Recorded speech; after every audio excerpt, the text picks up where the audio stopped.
Hey, how's it going? Hey. Hello. Thanks for having me, y'all. I've never had the guest say the hi before we do. Hi, sorry. Everyone's like, whoa. I'm from the Midwest, so I'm like, hello, how are you? How's it going? Y'all, what's Nice up? to see you. Well, this is our Black Comic Lords live in the building with the esteemed Dr. Eve L. Ewing. Thank you for being here. We greatly appreciate you being here. Oh, the honor is all mine. Thanks for having me. With us tonight, we've got Tamiko, moderator Tamiko, and we've got our newest member, Brianna. What's up, who y'all? will be leading our discussion tonight. And in the background, we've got Imperious Rex himself, Dr. Wizard, doing production. And with that, Brianna, it's your show. Let's go. Well, yeah, as Paul said, we are super grateful to have you here. So much for blessing us. Thank you so much for blessing us with your time. And we got a whole boatload of questions. So many good questions. Yes, just jump right on into it. I'm it. super excited to be chatting with you. I'm a big fan of your work. Thank you. I'm a book nerd first and foremost. And I'm going to tell y'all a little quick embarrassing anecdote. I was first introduced to your work through one of your poetry books in like 2020. Someone gifted it to me and I was like, yo, this is so dope. I love this woman. And then I didn't put it together that you were the same person. Well, you know what? I get that a lot, and that's okay. I appreciate you for reading, and you know that's my first love, and there are a lot of people who know my poetry who don't know that I write comics. A lot of people who read my comics who don't know that I write nonfiction. People who know me as a scholar who don't know that I write poetry, and that's okay. If you're here for any of it, I'm grateful and happy. Yes, absolutely. A lady and a scholar first and foremost. For anybody in the audience, make sure you put some respect on her name. Okay, it's Dr. Eve L. Ewing. Okay, capitalize that, emphasize that, whatever you got to do, but just don't forget it. Okay, I appreciate it. She's got all kinds of accolades under her belt. But yeah, so I had no idea you were the same person until I started reading Photon, and then I seen a photo, and I was like, oh, okay. But definitely a vibe. But we're here for obviously the Black Comic Lord, so we want to give people the meat and potatoes about your contribution to the comic book community. Absolutely pick up the poetry because it's on point. It's a different vibe, but it's definitely a vibe to be sure. Thank you. And I think there's I see a lot of relationships between the two, for sure. Yeah, totally. One of my questions was actually like, because I enjoyed your poetry, I couldn't not bring it up, but I had this bomb idea like, yo, what if she gave us an anthology based off of poetry and you like got all of because I mean, you got some heavy weight behind your name, so you could get some heavy hitters behind a poetry anthology. What are your thoughts on that? You mean like a poetry comics anthology? Absolutely. Or just poetry? That's an interesting idea. Yeah, I think one of the relationships that I see is that both poetry and comics are very much about using language in an economical way, where you don't have, it's not like a novel where you have hundreds and hundreds of pages to say something. Both poetry and comics demand of you to be really precise with your language. And so that could be really cool. And yeah, I feel like I know some poets that are comics fans and some comics writers that are poetry nerds, at least like 2 or 3 of us. So yeah, I might have to make that happen. You guys heard it here with the Black Comic Lords first. So you see that little Bree, just shout me out in the credits. That's all. I will. Well, and people, if you're a poetry fan, you might the first 2 pages of Ironheart is a quote from Still I Rise by yes. my husband, and so So there's lots of poetry sprinkled throughout, hither and thither, if you know where to look for it. Absolutely. I peeped that. I peeped your Jay-Z reference. There's lots of awesome Black pop culture references throughout Ironheart. So it's another reason why the story obviously is close to my heart. Hey, I literally close to your heart right now. Yes, we out here. We not new to this. We true to this. Exactly. Exactly. But yes, let's get into these other questions. So I kind of just jumped in there with the poetry anthology. Obviously, like I said, you're not new to comics. But we don't want to ask you like the boring, oh, how did you get into comics? I want to know what comics you're reading. Like what's on your pull list right now? Yeah. So there are a bunch of things. One thing that is, I can't really complain about this, but it is a real thing, is that it is often very hard for me to read comics that I'm not reading for research. So the first thing, and I know we'll talk about this a little more later, but I am always reading all the stuff that I need to be reading in order to be writing. But outside of that, there are a couple things. So I really enjoyed Do a Powerbomb by Daniel Warren Johnson. I don't know if any of y'all, are y'all wrestling fans? Yes. I'm not a wrestling fan, but I'm a fan of this book. Yeah, it's really, really great. I am not a wrestling fan, but I kind of like aspire to be. Like, I grew up in the 90s, and so in the 90s it was all like Stone Cold Steve Austin and The Rock and all of that, NWO, people's and so like it was so much a part of pop culture, I think, especially for Black and brown people, that you kind of couldn't get it. If I got on the school bus, it would be somebody wearing an NWO t-shirt or whatever. Like, that's just what everybody had going on. So I used to watch it with my brother, like over his shoulder, pretending like I wasn't actually watching. Right. And now as an adult, I really appreciate the kind of theatricality and performance and over the topness. And it's like, wrestling is like such a fandom to me. Like, it's got like ridiculous backstory, lore, like characters you have to keep track of. It's like a comic book. It's like Game of Thrones. Yeah, it's like a comic. It's like Game of Thrones, where somebody walks in and you're like, well, what's happening here? Like, for me to even explain this to you, I have to tell you about some other wild stuff, And so, so anyway, so I really appreciate Do a Powerbomb. If you are a wrestling fan, I think you'll probably get a lot more out of it. But if you're a fake wrestling fan like myself, you'll enjoy it. It is about I don't want to spoil too much, but it's about a girl who basically has to wrestle in the cosmos to save somebody's life. That's all I'm going to say. The art is really cool. The lettering is also crazy. It's like some of the wildest lettering I've ever seen. It's really fun. Obviously Saga's on my pull list, although I'm behind since it came back. So don't tell me anything about anything. Another book that actually is out, the trade paperback is out, I believe this week, is Public Domain by Chip Zdarsky. Obviously you can't go wrong with Chip, but it's a really, I think, like really different and fun and creative book. Part of why I'm naming all these is because mostly I'm reading superhero comics, so I want to also make sure I'm giving shout outs to the other type of comics. But Public Domain is a very obvious satire or parody of real life comics issues. So it is about a guy who created a superhero many, many years ago, and his collaborator, who's basically like a mythical version of Stan Lee, a mythical version of someone similar to that. His co-creator gets all the credit, gets super rich, gets all the acclaim for it, and this big super mega corporation owns all the IP. And this creator is like, it's okay, like, the real fans know me, it's fine, like, he's not really in it for the money. But his sons find out that he actually might have a legal claim on some of the IP. And so his family has to figure out like what they're going to do. It's super fun. It's hilarious. Chip writes it and draws it. And like I said, the first trade just came out. And then talk about superhero comics. So I know y'all just had Cody. You just had Zig on the Cody Ziegler. You just had him on last week. And Zig is so great. And I'm so glad to see, as a new face in comics. And so Spider-Punk is a super, super, super fun run. If you are looking for, again, if you're like a punk fan, and basically it takes place in 318. So it's not a 616 story. So it's this alternate universe, another part of the Spider-Verse, where Spider-Man is a black punk rock kid. And Zig did all this other fun stuff. So instead of Ironheart, Riri Williams is there, but she's Riot Heart. So she's like basically like a punk rock, like tech genius. And Kamala's there. There's Captain Anarchy instead of Captain America, and now he's a native character, and they all basically are like punk rock superheroes. It's incredibly fun. And then also really excited that Zig is doing Miles now.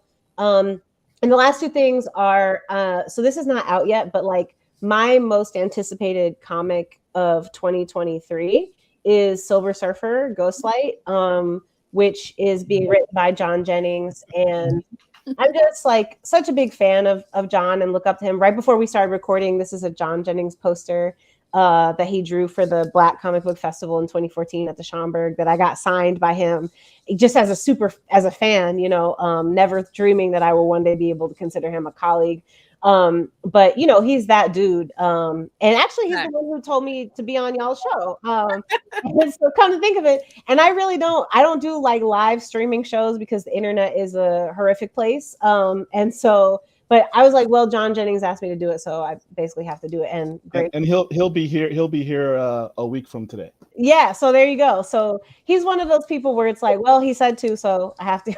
But I'm so excited about that. If y'all are not hip, like, please Google it because the cover art is sickening. It's by Torrin Clark, who's also, I think, one of my favorite cover artists right now. Just should be illegal how good it looks. Super dope story. And also one of the things that's an example of what I think Black creators do so well in the comic space, which is basically retconning things in really creative and interesting ways. And so I won't give away too much of the story, but it's not a new character, you know, much like Riri, much like Monica, right? That oftentimes people who are not comics nerds often see the work that we do and they think that we created these characters. Yeah. And half the time it's that we didn't. It's that we went back and found the kernel of something good in what somebody else had done and then like maybe forgot about or didn't even think about and like pulled it up into the present and the future. And so that's what John is doing with this. And my last one, I actually haven't read this yet, but it's also one that I'm super excited for, is there's a new Moon Girl, and Jordan Ifueko is the YA author who is, you know, crossing over to the comics, to the dark side, or however you want to think about it. And I'm really excited, you know, just following her on Instagram and seeing some of the previews and takes that she's doing on the character. I'm really excited. And I'm excited because, like, you know, a lot of us got into comics when we were very young.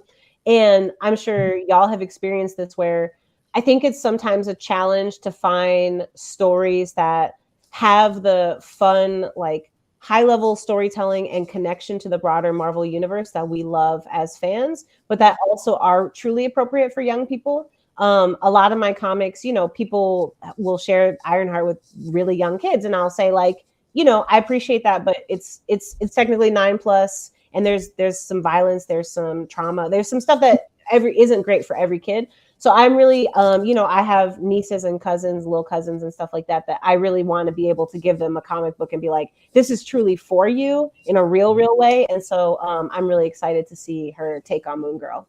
That is my pull list right now. You know what? About all of the cool points that you just gave for this impeccable pull list, I definitely love that you mentioned the Moon Girl run by Jordan Ifueko. She wrote Graybearer, which I loved, and her first foray into comics was one of the Jim Henson Storyteller shorts. And she crushed that. So I was like, when I seen her name on Moon Girl, I was like, excellent. Yeah, and she just seems fun. You know, you follow people on the internet, you're like, you just seem fun. Like, I just want to. She's the whole ham. Yeah, she just seems really cool. And it's just, again, like, it's really hard. Even now with Monica, which is like very much to me a very grown-up story, it's hard to continue to find really good titles that you can hand to young kids and little Black girls in particular and feel like, okay, this is for you. I feel good about it. So I'm excited for that. Yeah, I feel like you definitely are good at kind of giving a range, a variety of experience in your writing as well. Because I reading Champions Outlawed, it definitely like gave like, you know, our younger generation all of the vibes that would be appropriate and relatable for them as well. But it wasn't so much so that I as an adult couldn't enjoy it. So I was like, she is walking this line with precision and I'm here for it. That means a lot to me. That's really what I strive for, is, you know, I remember at that age taking myself very seriously. And I think it's hard for folks to sometimes, I think writing about teens in comics is really hard. I think for folks to sometimes put ourselves back in the heads of what it was actually like to be that age. And on the one hand, so many things about the world are new and untested and you're figuring yourself out. But on the other hand, you're capable of very sophisticated ideas and thoughts and philosophies and contradictions. And also, you know, not for nothing, our young people face very serious issues. And so I appreciate that. Thank you for that compliment. Yeah, absolutely. Meant every word of it. You mentioned about sort of that transition from one iteration of a character to your version. So my next question for you is, as a Black woman in the comic writing space, what questions or criteria do you hold yourself to in bringing new life and Black perspective to characters like Ironheart and Photon? I love that question. Yeah. And I would extend it. Everything I'm about to say is about comics, but I would say all the writing that I try to do. And I'll do a shameless plug for folks to have younger readers. I wrote a novel for young readers that came out in 2021 called Maya and the Robot, which is like 7, 8, 9, 10-year-olds kind of age range. I bought that for my daughter, actually. Thank you. I hope she likes it or liked it. I appreciate that. Yeah, so one thing that is a big privilege that I want to name is that I keep multiple jobs. And so I am a comics writer, but I'm also a full-time professor at a university. Like I have tenure, I teach, I do research. That's my not my 9 to 5, that's my 8 to 7 or whatever. And so I do that, and then I do a lot of other types of writing as well, and I do a lot of community work, although that's usually not an income generating enterprise for me, but it's something I care about. Yeah. And so, but because I have a job, I have a full-time job with healthcare and benefits and job security. It means that as a writer, I have a really big privilege, which is, thank you, Book Bell, I appreciate you. I have a really big privilege that a lot of comics writers don't have, which is that I have the privilege to walk away from things, and I have a privilege to say no to things. And so I'm very fortunate to be able to say that I have been asked to do other comics projects than, I would say, maybe, I don't want to put a number on it, but several comics projects that from Marvel, but also from other publishers and licensed work, collaborations, other stuff. And I've said no to those things if it didn't feel like the right opportunity to tell the right story in the right way. Yeah. And that is a big privilege because, I think folks watching this podcast probably get this, or watching this show probably get this, but a lot of regular people don't. Like, most comics writers are freelancers. Most creators are freelancers. There are some folks that if you get to a certain level, you might have an exclusive contract, with Marvel or with DC or whomever. But we are mostly contract workers. It's a gig, and so it's a gig like it's a freelance gig like anything else, in the sense that like your check, is going to come at a specific time. You owe. They're not taking taxes out of it for you. Like all the stuff that comes with freelancers for those who've lived that life, in terms of like, okay, I'm making a bunch of money this month, and next month I really don't know where my income is coming from, or like, ooh, I didn't save my taxes, I didn't set it aside, and now I'm getting these 1099s. It is not looking good for me, So folks who are fully only comics creators, they're trying to put together, sometimes trying to rob Peter to pay Paul, in terms of putting together all this different income. And that's also why, by the way, supporting creator-owned books is so important, because that's where, people do own their own IP, and they're making royalty, they're making more money off of it. But and often that's their passion, right? But what I'm trying to get to, I'm very long-winded, I apologize. But what I'm trying to get to, tell it. Tell it. Right. My strength. Okay, good. What I'm trying to get to is to say that I have the privilege of saying like, oh, no, thank you. And I think particularly as a Black woman, to get to the core of your question, I've been asked to do things where it's like, this is not the story that I want to tell. This is not the way that I want to tell it. With the T'Challa, with the Panther announcement, which I'm very excited about, that I'll be the next Black Panther writer. one of the things that I think that a friend of mine, and actually I'll say who it was Greg Pock. I feel like he'd be comfortable with me sharing this. He hit me up, and he's a really good friend and mentor to me and has helped me out with a lot of things. But he said something that I appreciated because a lot of people didn't put it together, which he was like, yo, congratulations. This is a huge deal. It's very rare for women to be allowed to write male characters. Yes. And he gets that, right? Like not everybody, a lot of people are like, oh, first Black woman, this and that. And I'm like, actually the world of Wakanda more broadly has had really some of the biggest Black women and, you know, Black non-binary people presence of anywhere in the big two in comics. And like, it's still a huge deal, but it's huge actually just to be a woman who gets to write an Avenger. It's like not of any racial background is not that many of us. And it is a really novel idea. Like, you know, I always say like, and I think other people have said this and he said this himself, people paid huge attention when Ta-Nehisi was writing Black Panther. That was a huge deal. It was transformative. What was even wilder was when he got to write Cap, right?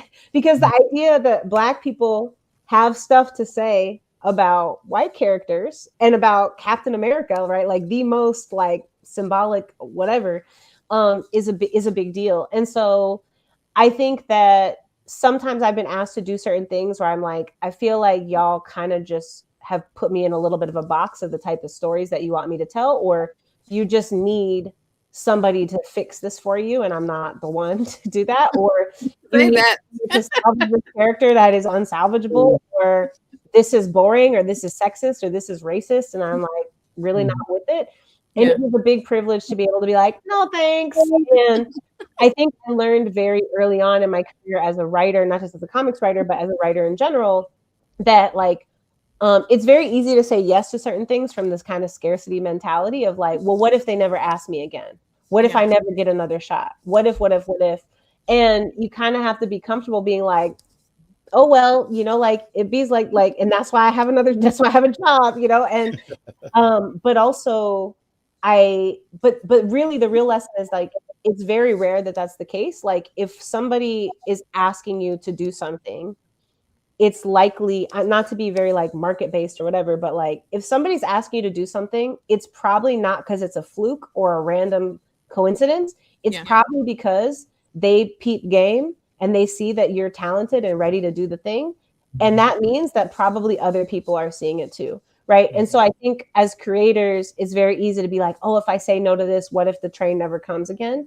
And like, you're standing at the stop, like you're at the station. That's why it came for you, you know, and another train is coming. And so I think I've tried to, and in terms of, I'm realizing now I didn't answer your actual question, which is like, what are some of those things? So for me, it's very important to show the multiplicity and the complexity of Black women and Black girls and Black people and like characters in general, but for me specifically Black women and girls, that we are not just one thing, that we are many things, that we are complicated. And I feel so lucky to be able to, you know, have to write Riri over here and to write Monica over here. And like, they're not just copy and paste like sassy, you know, like tropes, you know, like they're very different. They're very different personalities, different backgrounds. I think one of the first things when I started writing Ironheart, obviously the first Panther movie had just come out. And so everybody was, including me, everybody was in love with Shuri, right? And so people were constantly like, you got to have Riri and Shuri, you got to put them together, you got to put them together. Also Miles, you got to put Riri and Miles together, you got to put them together. And I was like, okay, cool, like, yes. But I felt like there was this assumption that, y'all remember when we were growing up and it's like, there'd always be one Black character or two Black characters on a show. And like, if they're opposite gender, they have to date. And it's like, or they have to, you know, it's like, you two have to be besties, yeah. And I was like, okay, let's talk about Miles and Riri, right? Like, very different people, very different personalities. Let's talk about Riri and Shuri. Very different people, very different personalities. So with both of those times that I brought the characters together, I definitely didn't want them to be beefing and have that be that old boring thing. But I wanted to actually show real life of like, okay, Riri is annoying. You know, Riri is annoying. She missed a lot of developmental milestones. Think of what it would be like to actually go to high school when you were 10 years old or 11 years old, right? And then to go to college when you're 15. her mind a lot of things that other people. Miles is like very lovable, very social, has a very different support system, has had a very, is very patient and easy to get along with. And Riri is like grading, struggles with her social skills, like has a good heart, means well, but like doesn't always think through what exactly is going to go on, is stubborn. And so to write the crossover, I wanted to actually like have that play out between them, and have it be funny and have it be fun. With Riri and Shuri, to not just be like, ooh, black girl science gang, but to actually be like, okay, they have tension, right, at first. And Riri comes and is like, oh, must have been nice to be a princess who had everything handed to you your entire life. Like that must have been nice lab you have here. Must have been nice to inherit this. I built my lab, so I'm from the South Side. And one thing people from Chicago are gonna do every time is tell you, every time. I'm from Chicago, so like, man, this is a Wendy's, like, like not relevant. So, to have Riri be like, everything I have, I built by myself. Okay, no one helped me. Right. But then ultimately to be like, we trust each other, we care for each other, we come from the same place, we come from the same heart. Also to have a little bit of diaspora wars sprinkled in there, right? To be like, the tension between their different cultural backgrounds, to have Riri be like emotional at arriving in Wakanda and be like, oh my God, like I've never seen or experienced anything like this before, but also to be like, but I can't let you know that I feel that way, Before I go on continuing ranting forever about that particular part of the run, the other thing that was amazing was then we got to bring Silhouette in. And so it was like, now you have 3 Black women, and that cover, which Luciano Vecchio did that cover, the final issue of Ironheart is of my run is history making. It's Riri, Silhouette, and Shuri. And it's like, yo, it's 3 Black women. And Okoye. Okoye's there, right? Okoye's there, right? And totally different, 4 different people, personalities, backgrounds, motivations, and to let each of them be, that to me is a dream come true. And to have it be like, these are 4 heroes in the same way that like Iron Man, Cap, and Thor, and I don't know, Namor are 4 heroes, right?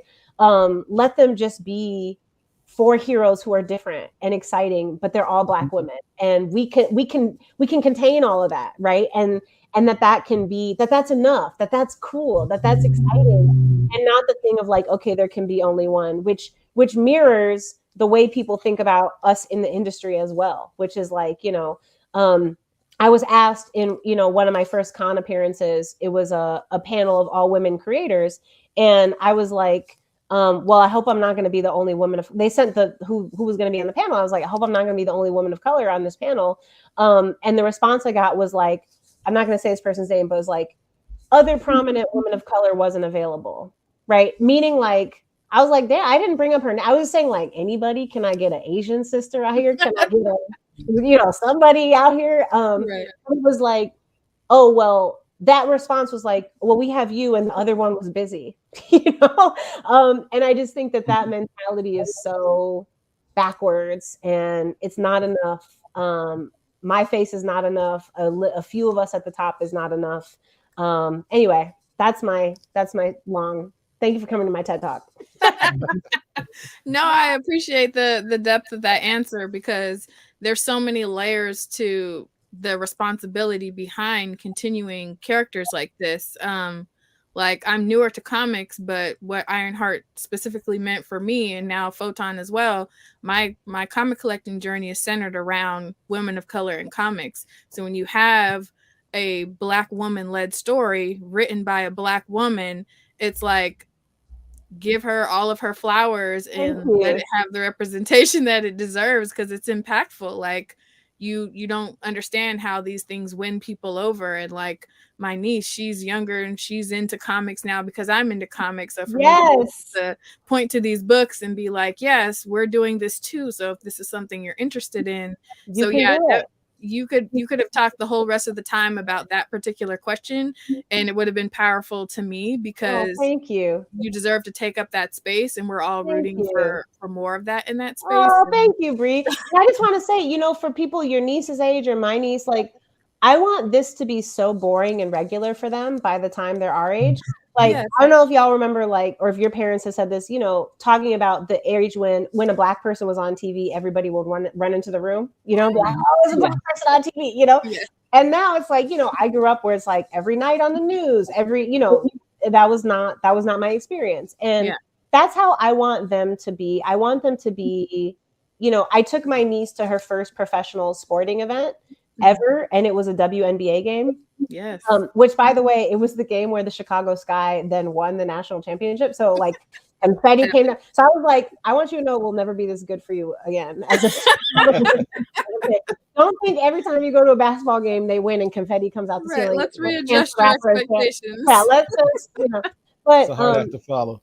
Yeah, it's all downhill from here. But I took her to the game, and my mom was like, was she excited to see the girls play basketball? And I was like, you know, it didn't come up. It was a basketball game. It was a basketball game in which a bunch of professional athletes played professional basketball. And I feel like when I was a kid and the WNBA was first starting, it was like girl power. And I'm not trying to minimize the importance of gender and that these things, you know, that these things matter and are important. But basically what I'm trying to say is I want it to be so boring and expected and run of the mill by the time they're growing up that I want them to be pushing the next thing. I want them to be like, okay, where's all the black trans people? Where's all the black queer people? Where's all the black undocumented people? Where's the black people that are androids? Like, I want them to be on to the next, to keep pushing and pushing and pushing and pushing. In the same way, I feel like the previous generations, it was like who was in the pages in comics. And now we're focused more on who's telling the stories. And I want them to continue to take that to the next step. I want your niece to be like, not that excited to meet me. You know? Well, I don't think that would be possible because she would catch the vibes of my energy and would understand. So there's no hope for that at all. But I get where you're coming you get what I'm saying. Yeah. We had a ladies live recently, and Tamika was talking about her experience, you know, growing up and looking for herself in comics, and how I was saying how I feel spoiled because me getting into comics, I can look left and right and see all of these options. But it wasn't like that for her comic collecting experience. So that was a lot. I do kind of want to pass it to Tamika because she had a really great question about for Black women writers. I'm ready. Yeah, what advice would you give for having Black women writers breaking into writing comics?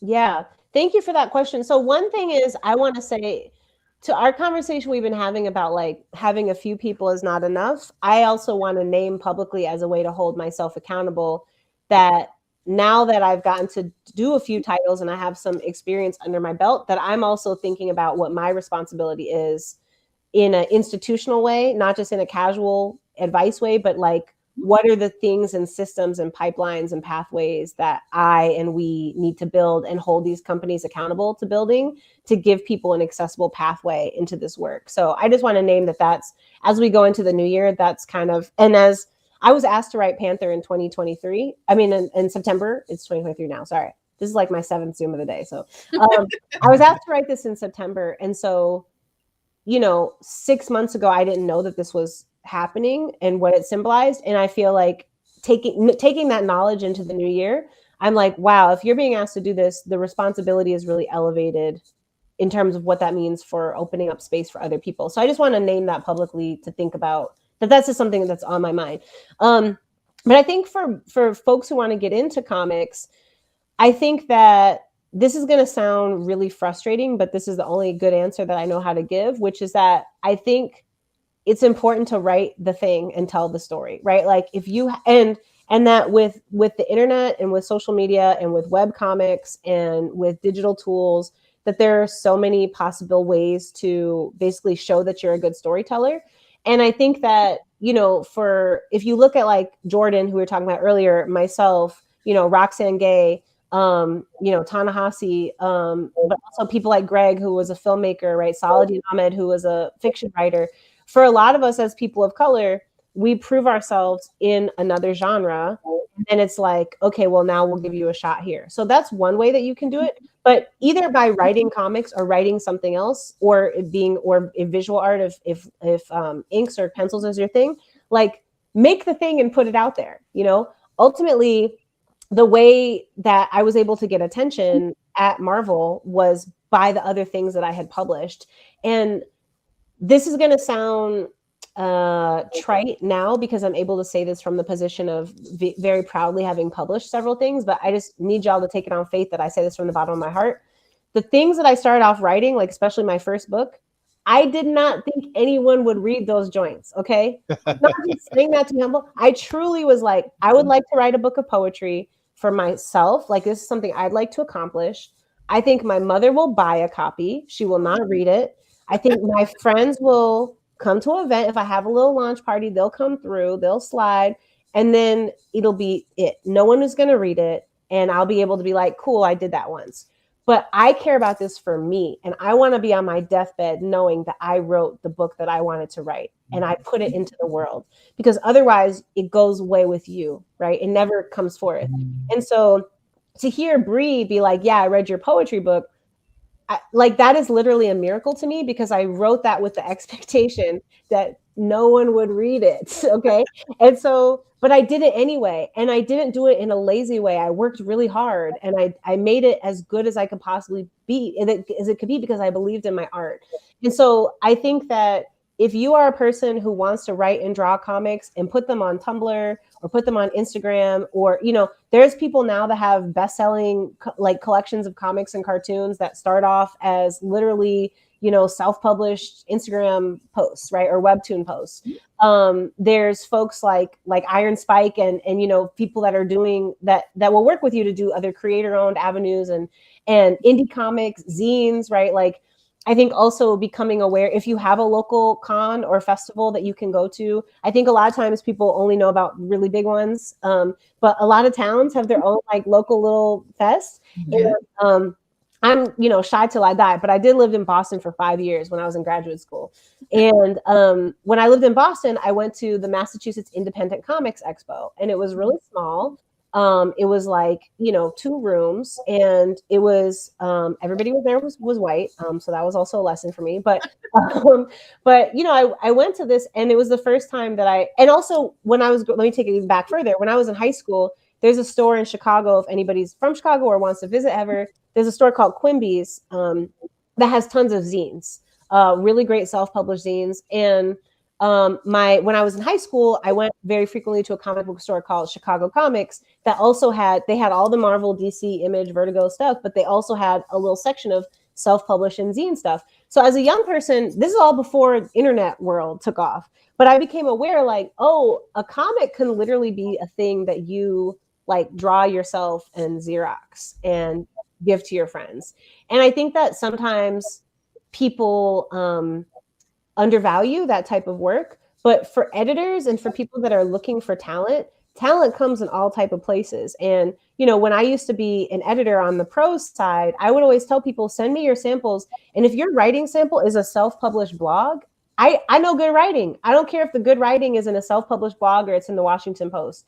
And so I think similarly, I think if you are a person who wants to tell these stories, who wants to give this a shot, like make your thing, and if it's stapled together, if it's, whatever it looks like, whatever you have at your disposal. Also using internet tools to teach yourself, I taught myself InDesign. I taught myself how to do certain things to self-publish and, basically be able to make my art when I was first starting. So yeah, learn how to do that. And also just remember that everybody has to start somewhere and failure is okay. And the other thing I'll say is I know I keep mentioning Greg. I promise he's not paying me to do that, but he has a book called Making Comics Like the Pros. That's really, really good. A book that I love actually for all writers in general, I recommend this book all the time to people who write in all genres, is Cartooning Philosophy and Practice by Ivan Brunetti. Last name is Brunetti. Cartooning Philosophy and Practice. It's a really short book that I used to read before I was even in comics, because as I said earlier, I think that comics has a lot to teach us about how we use language efficiently, how we tell stories. And so I used to read that book to learn how to just be a better writer in general. Same thing with Understanding Comics by Scott McCloud. I recommend that book to writers in all genres to just think about how you tell a story, how a story is structured, how you use language. And so, yeah, I would say like study up, like read some books, get some books from the library, make your thing. Even if you feel like your thing sucks, make it anyway, share it with the world. And then if your town or where you live has any kind of, con or gathering space, like go there, and like talk to people, go to the little, go to Artist Alley, take people's cards, spend a couple bucks on their self-published thing and get to know them. And it's just a really great way to connect with people. And also, don't forget to like and subscribe, Black Comic Lords. Hey. About all the great, see what's up and what's hip and good and new in the world of comics. Wow. With We the did wing. not pay for that. Yeah, my invoice is in the mail. So We got you. Well, let me pop in here. Now, I love Ironheart. thank I you. love it so Me much. too. And now that you're doing Photon in with Monica Rambeau, Mhm. now it may be a mere quibble with me, but out of I'm all ready. the names that she has had, why did they settle on Photon for the Mm. comic, knowing that in the MCU she might be going as Spectrum? So you just said in the MCU she might be going as Spectrum, Possibly. and I have nothing else to say about that. So keep in mind, comics world, as y'all know, the publishing side and the MCU side do not communicate frequently, but we do sometimes. Let me put it this way. I'll tell you this. I did not choose for her to be called Photon in this comic. I'll tell you that. That is all I will say. I did one choice that I did make that I advocated for. Is to have Monica Rambeau in the title. I actually, if I had my druthers, it probably would have just been called Monica Rambeau. That would have been the whole title. Or Captain Marvel, just to be messy. I love it. Yes, we Yeah. loved that introduction where it's like, oh, the people have spoken because you're always going to Right, be our you'll always be our Captain Marvel, baby. chef's Mhm. kiss. Yeah, That you'll was always- perfection. Thank you. And side note, somebody is also hella shady at Marvel promo. Someone, I don't know who did this, but somebody made a promotional video for Monica #1. Sometimes they make these videos, y'all have seen them, where it's just like basically animated. They take stills from the comics and like animate them, so it's like a little trailer. Yeah. And you know how Brie Larson Captain Marvel is higher, further, faster. And so this said Photon, Monica Rambeau Photon #1, higher, further, faster than light. And I was like, who did Ooh, that's nice. who did this? That's It's not nice. me. I was not A involved. little slide. A little slide. Yeah, a little somebody on the side had a little moment there. But yes, I kind of wanted to just call it Monica Rambeau because I think that we can have so many conversations about this week. But basically, I think that the treatment of her name over time, right, from Photon, from Monica Rambeau, Captain Marvel, Photon, Spectrum. There's another one that I'm forgetting that's in there, but she's had 11 names. It's very confusing.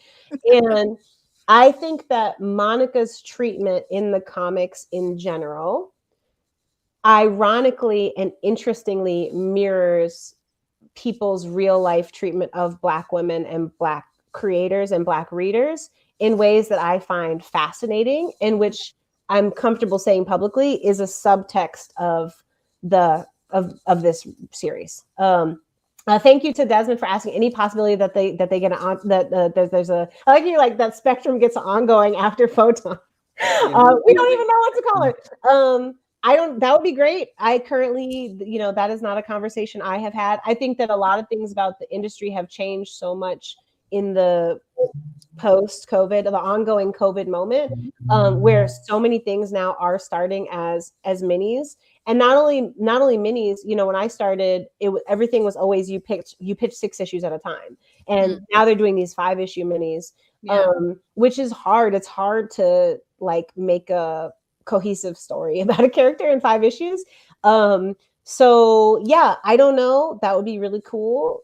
TBD. I know the answer. The Yeah. answer is you guys buy the books. That fact. Marvel will There you consider go. making more. That is true. Say I'm that, too Paul. I was diplomatic gonna to say, say it. I'm too If diplomatic. you're listening, if That you're is true. listening out there, we want more Photon. Give it to us, please, and thank you. Thank you. Yeah, and I think that, and also as folks know, go pre-order it and subscribe, put it in your pull list, so so that actually counts towards the sales. But yeah, I think that so there's so many things I want to say about this, but basically, if you go back to the Avengers run, Monica's kind of originating run. I have not verified this in any way. This is just stuff I have seen on the internets. So this could be fake news, but allegedly, so Roger Stern, he makes Monica the leader of the Avengers. Right. And allegedly editorial did not like that. They wanted Cap to be the leader. And so they were like, she can't be the leader anymore. And so then we get this storyline, also spoilers for something that happened in 1982. So sorry for folks. Mute me now if you don't want to hear this part and come back in 45 seconds. But, so she becomes the leader of the Avengers. The moment she becomes the leader, everybody begins questioning her leadership instantly. Including herself. Most importantly, herself. She spent much of her tenure as leader being like, am I fit to lead?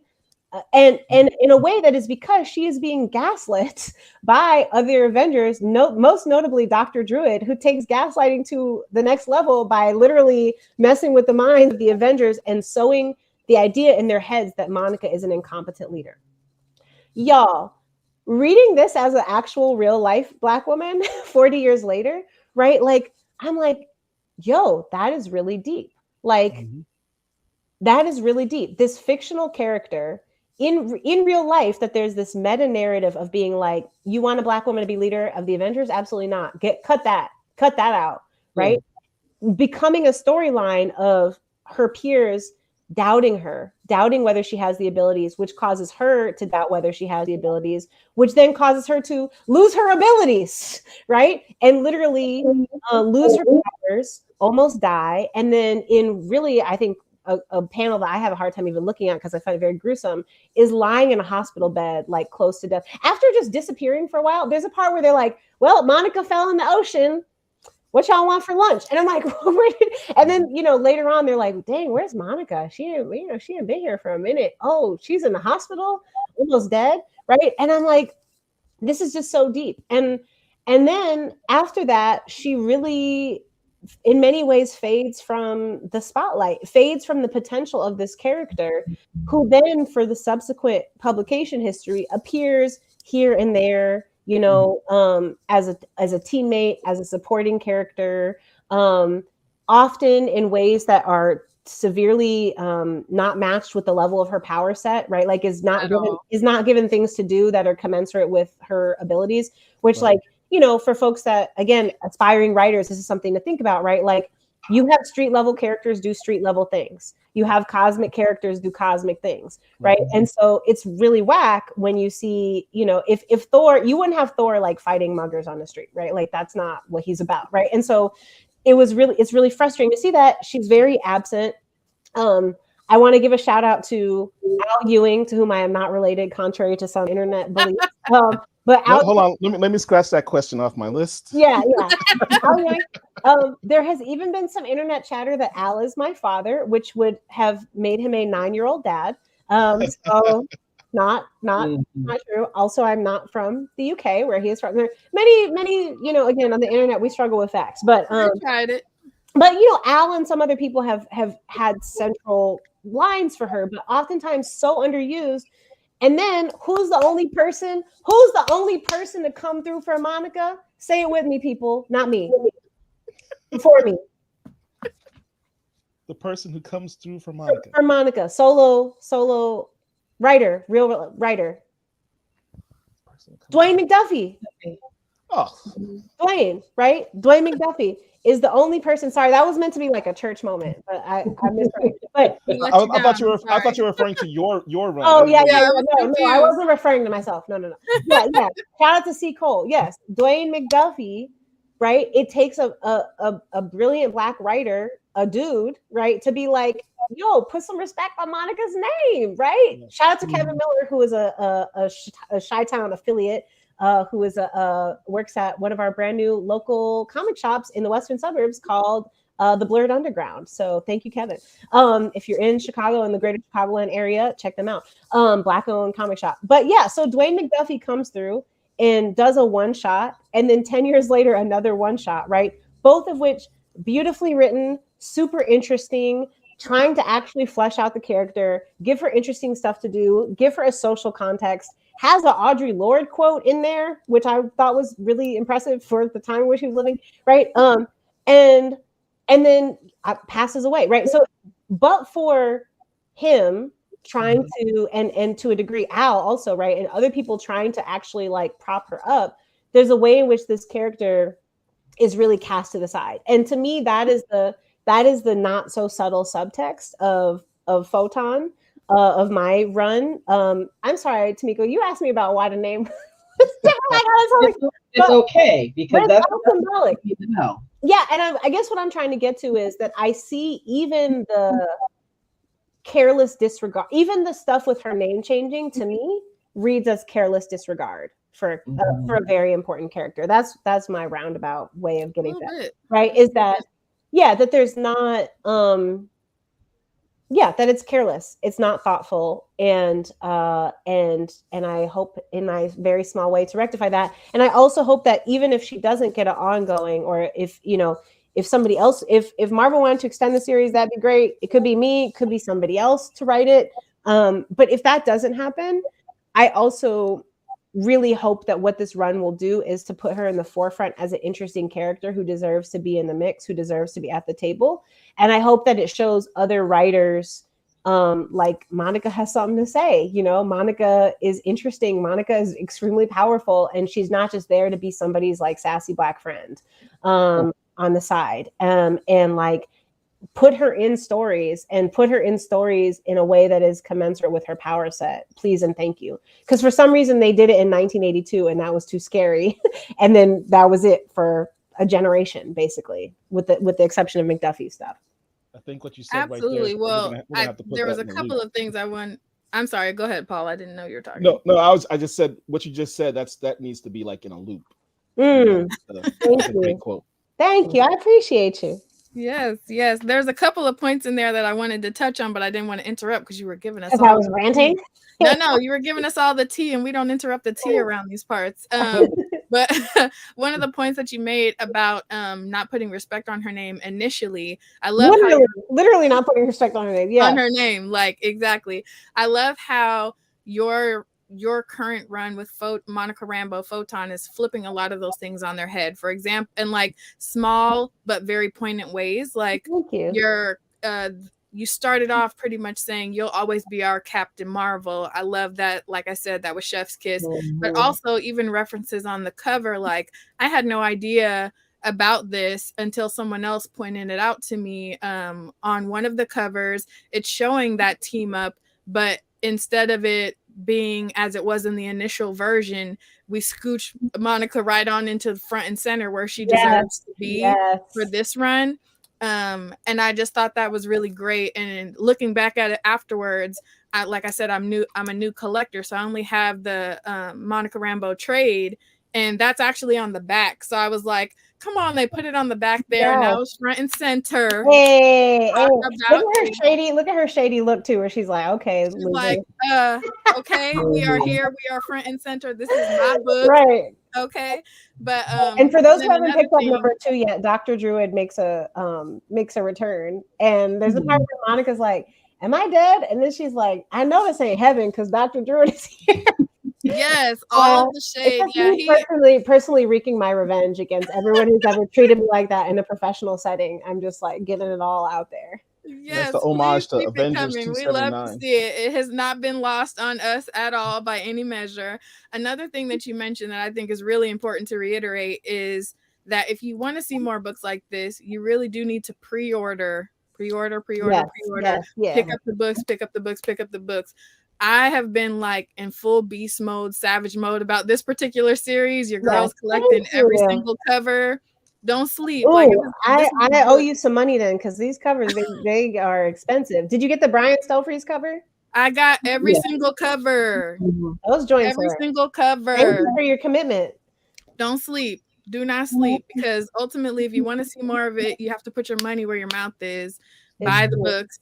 Read the books. That one might, I have so many different. My fave oscillates every day, but that as of the last 48 hours, that's my fave cover right now. And really, I had to grab this one. Wait, where is it? This is my current favorite cover. That was my fave before the other one. So they're all, I love them all, but yeah, just to give like a quick detour into talking about thank you, Brian, for putting in your pull list. Just to give a brief detour to why we talk about that if folks are new to the channel or new to collecting. So okay, here's my brief economics explainer about this. So Paul walks into a bookstore, his local independent bookstore, and he's like, I want a copy of the Michelle Obama memoir. They're like, here you go, Paul. They take his money, and that counts as one sale. Okay. If Paul doesn't come in and they're like, dang, nobody wanted this book, bookstores can return their stock to the distributor, and they get most, if not all, of their money back. Okay. So that means that running a bookstore is risky, but it's less risky because if you're like, dang, nobody wanted these Michelle Obama books, sending them back, you get some money back. Additionally, the point of sale that counts is when Paul buys the book. Comics are different. Comics are little crappy pieces of paper stapled together. That's why we love them. They're very special to us, our precious, precious floppies. And those things cannot be returned if they do not sell. Okay. So that means that if they buy 10 copies of Monica Rambeau Photon and nobody buys it, they eat that money. And your local comic shop is, the margins are very thin, right? Times are hard for everybody. And this is a nerdy niche world. We're trying to expand it, but it's still a very niche world. And so what that means is that it gives comic shop owners a incentive to be very risk averse, right? And so because it's risky, you could buy 100 copies, you could order a bunch of Batman, and you know that every month people are going to come in and buy Batman. It's often characters of color, new characters, lesser known characters where they're like, I don't know, this could be good, but if I put this on my shelves and people don't buy it, I lose money. And I'm sympathetic to that. That's a real assessment that they have to make. So the way that we avoid that is you go in and you pre-order. So Paul goes in 3 months before the comic set comes out and says, hello, I would like to pre-order Monica Rambeau Photon #1. I'm not going to wait till it comes out. I'm telling you now that I want it. And at that point, they're like, okay, let me go ahead and order this. And in the comics world, that is the sale that counts. By the time you come into a store and purchase a comic book, that sale does not count. I know it is ridiculous. It is very silly. That is the way it is. The sale that counts is when the store orders it from the distributor. That is what they are counting. And so what that means is that when you go in and you pre-order things, it actually gives that store confidence. Like, okay, Paul said Paul's going to be back and spend his $5 on this book. So we're good. If we order this one, we know it's going to sell and we can pay our rent. We're not going to be eating this cost this month. The best thing to do is your subscription or your pull list where you go in and you say, I want you to put these in every month for me, right? And then they will set that aside in a box. Again, I know that most people watching this channel probably know this already, but I think it's very counterintuitive. I think it is something that many fans don't know. It's one of the ways that comics is not, we need to do better in making this accessible and welcoming to many types of people. And it's also, as I said, it disproportionately makes it harder for new creators, new characters, and characters of color or from any marginalized background to be successful, because the comic shop owner is like, am I going to order this Moon Girl that may or may not sell and then I lose the money, or am I just going to order a whole bunch more of the same old, right? And so thank you for coming to another TED Talk. I will now end my economic speech, but please do pre-order and put things on your pull list. And it bums me out because I think that folks that are, and I saw this actually a ton when Coates' Black Panther came out, right? How many people do you know who went into a comic shop for the first time ever and bought their first ever comic, right? Black Panther #1 by Ta-Nehisi Coates. And at that point, the sale basically doesn't count. It counts in terms of like, it counts for us, for the culture. It makes us feel good. It matters. And people reading it matters. But when people are like, I want to go support this, like, unfortunately, in terms of the economics of it, that support doesn't count in the ledger, right? And so I'm always trying to yell at people about how pre-orders work. And I think also comic shops and all of us, we got to educate people about how it works, because it's totally counterintuitive and weird, and nothing else in publishing works this way. I say this as someone who's written many regular books, right? That's not how it works. When you go to a bookstore and you buy the book, yes, you are supporting the author. Thank you so much. Comics is just weird. And back when we were kids, you could just go to the drugstore and buy a comic before the direct market existed, but that's a whole other story. Message.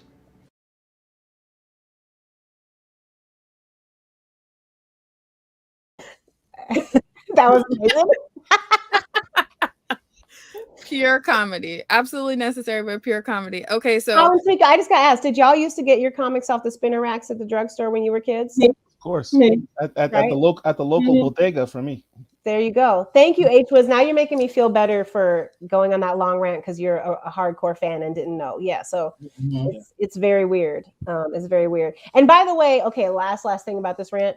That's why, again, I'm not going to name names because I try to keep my mess to a reasonable minimum, but certain titles that how can I put this? Certain titles that come out that like, oh man, so many people would love this, right? Like my cousin would love this, my neighbor would love this, my sister would love this, my people who don't think of themselves as comic fans, that because it has that representation of a underrepresented character, because it's just dope.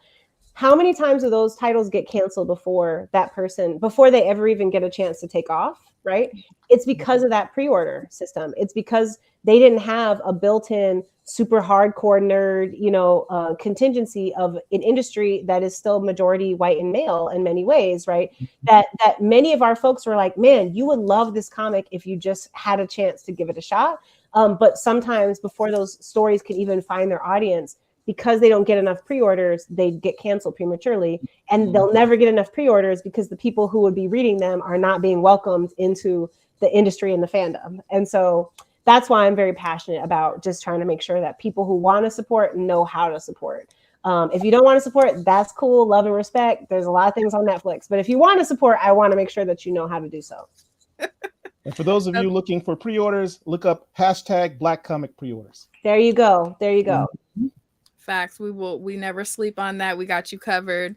Yeah, also, like, I'm grateful for your rant and explaining it because a lot of people learned something today. Me personally, it has been a part of my new comic book collecting struggle because I had to learn these things through trial and error, and then also getting help from my fellow Black comic lords. They've really been coming through for your girl. That makes me happy, and it makes me happy because that's how we need to be. We cannot afford, this medium will die if we want to be, uppity and persnickety about welcoming people who don't know. If people don't know, we need to make sure that people do know.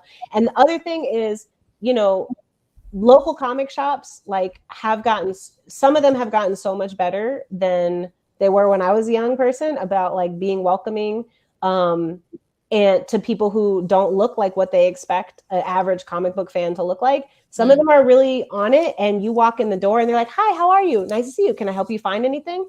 And some of them are not. And it drives me nuts because I'm like, y'all, we literally cannot afford, like, we need every fan that we can get around here. We cannot afford this.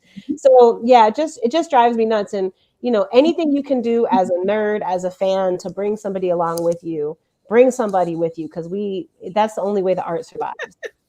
Absolutely. That's one of my like little cheat code things that I do, because you also have your foot in like all these other types of works. It's always like, you loved her story in Africa Risen. She's doing a comic now. Come through, pick it up. That's the vibes. And they're like, oh yeah, I do that. Because that's how I got into comics. Exactly. Through N.K. Jemison's Far Sector run. So it's like, the goat. The water's fine. Make your pre-orders so I don't have to go somewhere else to get that 1 in 50 ratio variant. Facts, all of the facts. Okay, so we're talking about previously about how Photon or Monica Rambeau has been represented in other runs, and one that I have recently been hunting down is Marvel Divas, because she's in that particular group Team Up.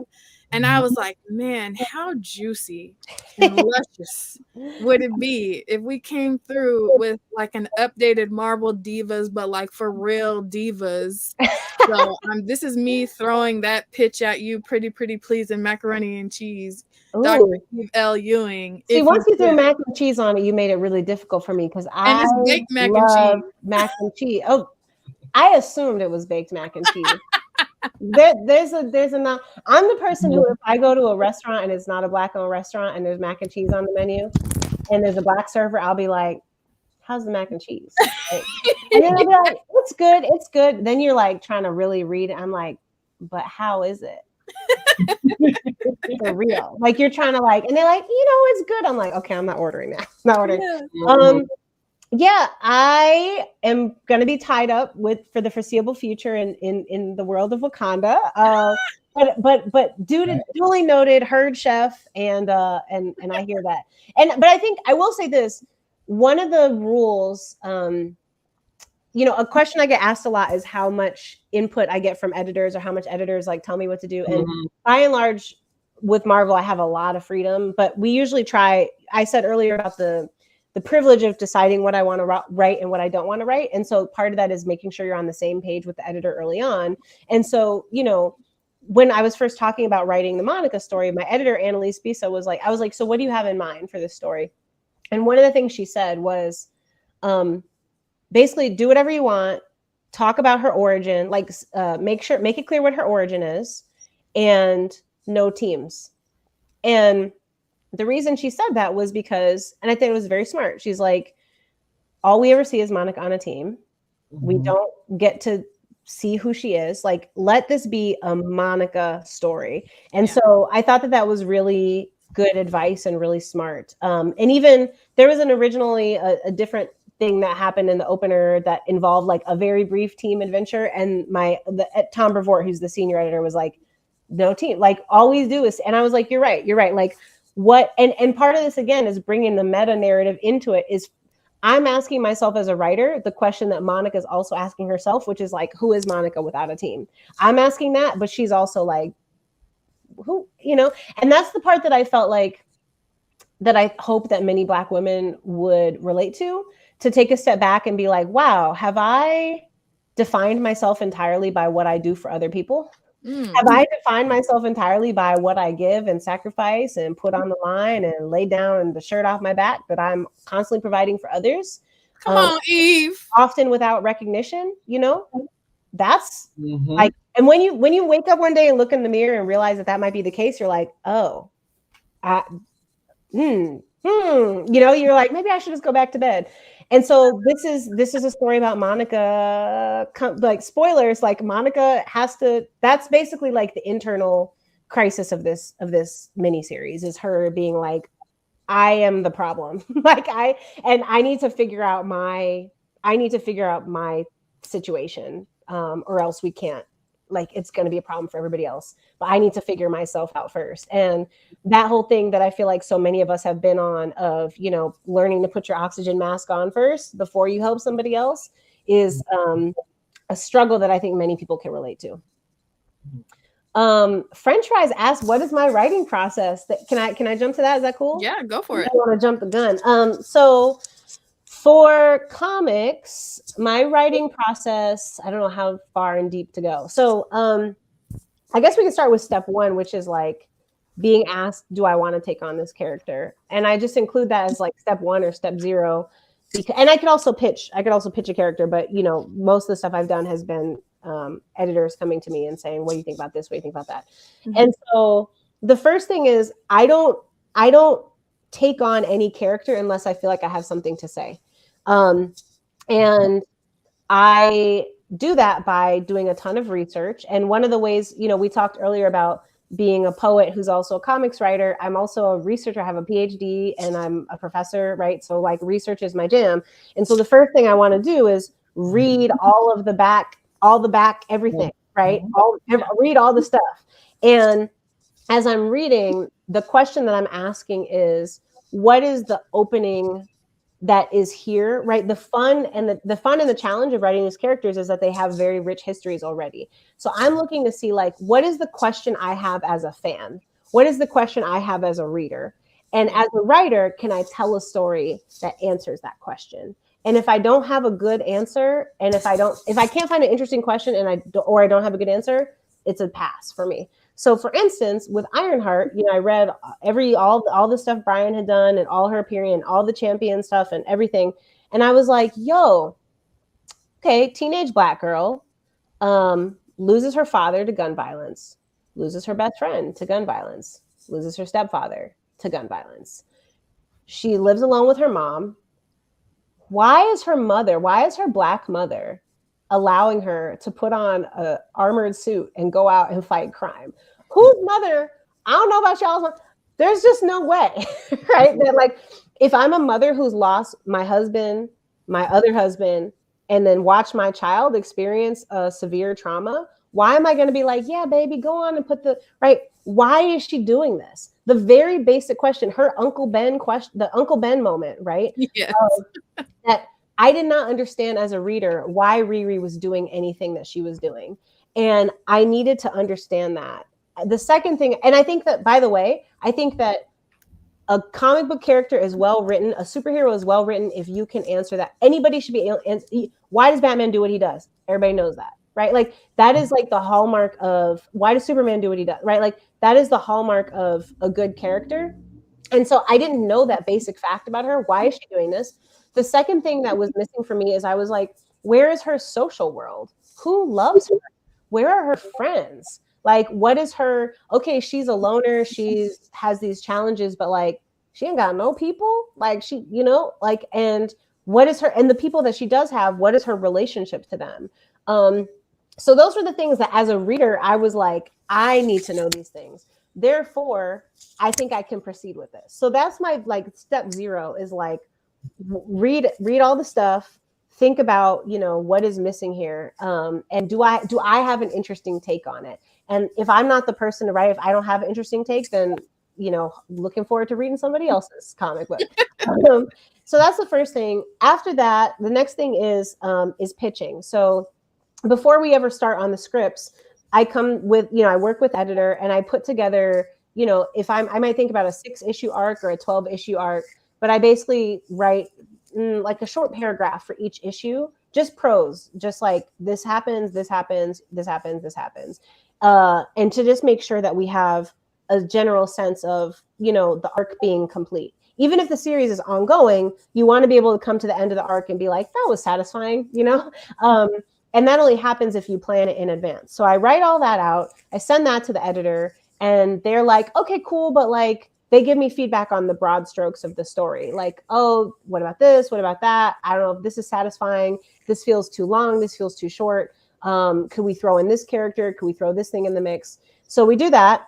Once we're agreed on that, then it's time to actually start writing the scripts. And I believe that I live and die by outline, outline, outline, outline, outline, outline. A comic book, standard superhero comic book is 20 pages. No more, no less. You get 20 pages. If for Monica, or some other super special number ones, you might get 30, right? But 20 pages. That means that in your 20 pages, you need to have a clear beginning, a middle, and an end that feels satisfying for an episodic medium that most people are going to read it and then not think about it again for another month. The first 5 pages have to be intriguing because we do previews, right? So you have to do that. And you have to end in some way that's going to make somebody come back, right? And so those are kind of the rules. And if you just sit down and start writing and then Riri saw a bad guy, and then she shot him with a pulsar beam, and then she said, I want a sandwich. What happens is you get to page 4 and you're like, then what happened? I don't know, and that's the worst feeling. So I outline everything, which for me means that I just write 1 through 20, and I make sure I have 1 or 2 sentences like on page 1, this happens. On page 2, this happens. On page 3, this happens.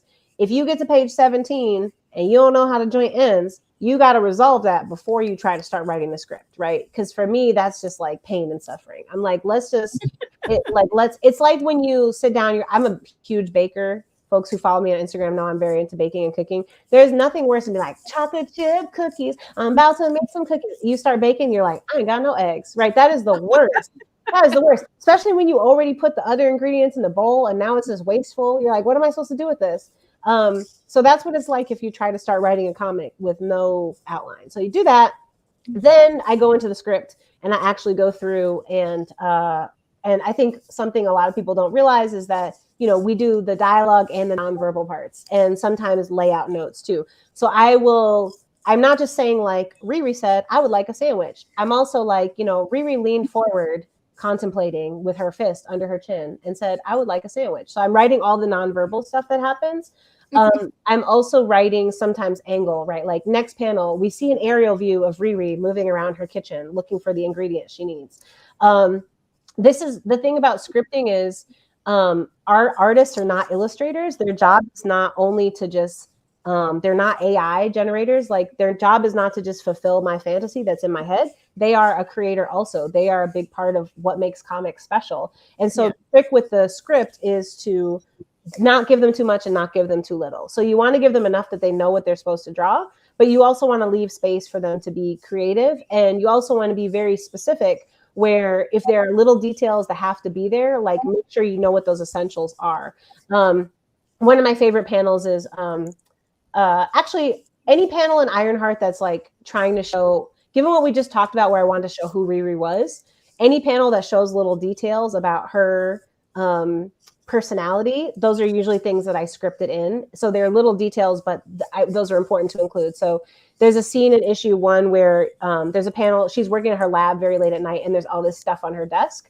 All the stuff on her desk is like things that I scripted in. So there's like a photo of her and her mom.